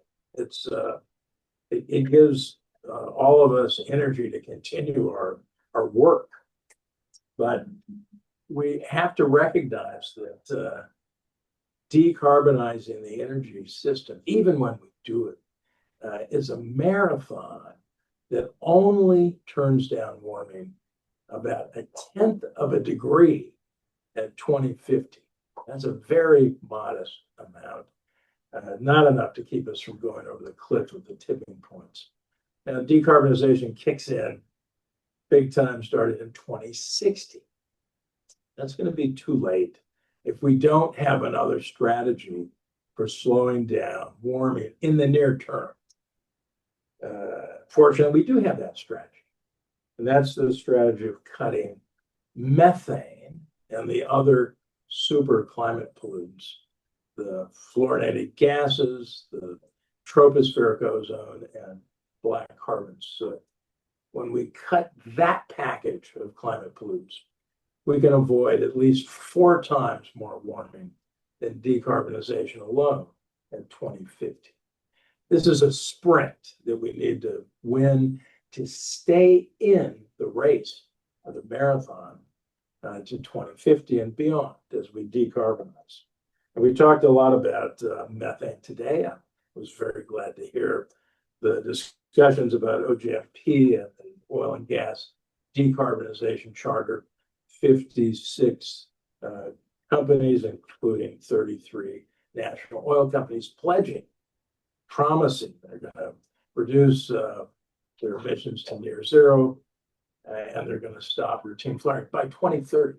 So it's an ambitious and fast timeline, but building on the success of OGMP and those 12 companies we heard about. But at this point, this late date, when tipping points are so close, it's not safe enough just to rely on pledges and promises. And we do need to lock in with mandatory measures, as the European Commission and the European Parliament have suggested for many years, a binding methane agreement. And now that the Europeans have the European methane regulation, that would be the fulcrum.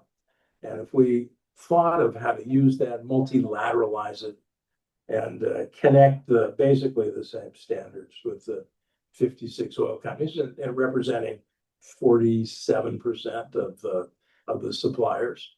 And then Europe with their rig, they're the biggest buyer of natural gas. You can see how close we are to putting together an agreement. If we were to succeed with that, and I do believe we will be able to buy the time that we need to finish decarbonizing the energy system with all the brilliant technologies we talked about today, and many, many more. Thank you. Thank you very much, Durwood. I remind you that the next event we will organize will be on methane. And I know, Durwood, that you are very much involved, and you have strong ideas coming from the fact that you are very, you admire very much what has been done for the ozone layer in Montreal Protocol. And so I think that I will propose you to organize this event with you, with your institution. And I will propose our Chinese, I don't know if they are still there, because in China it is nearly midnight. So probably, but if some of them are there, you will receive an invitation to participate to this event on methane. It's, in my view, it's very important. There are progress which have been made by firms, as appeared today, and we will listen to them. We'll see what they have done, what they expect to do, and what if we can do more, and where we are going in this field. And I think that it will be a very good opportunity, this event, to exchange views with the oil and gas sector. Thank you very much, all of you. It was a great event. Really, I learned a lot. And there was a diversity of opinions, very rich, very thoughtful. And I thank you, all of you. It was great. And I'm sure that you will come back for our future events. And have a good evening. Thank you. Bye, Edmond. Bye. Thank you. Everyone. Thank you for the International Agency. Because thank you. And Joanna, we keep in touch. Because you will, thank you. You will be associated if you want. You are.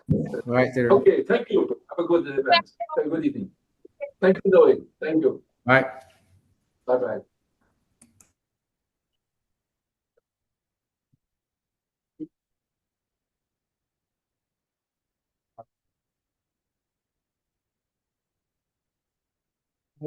You have something to go back, or do you want me to bring back your my car?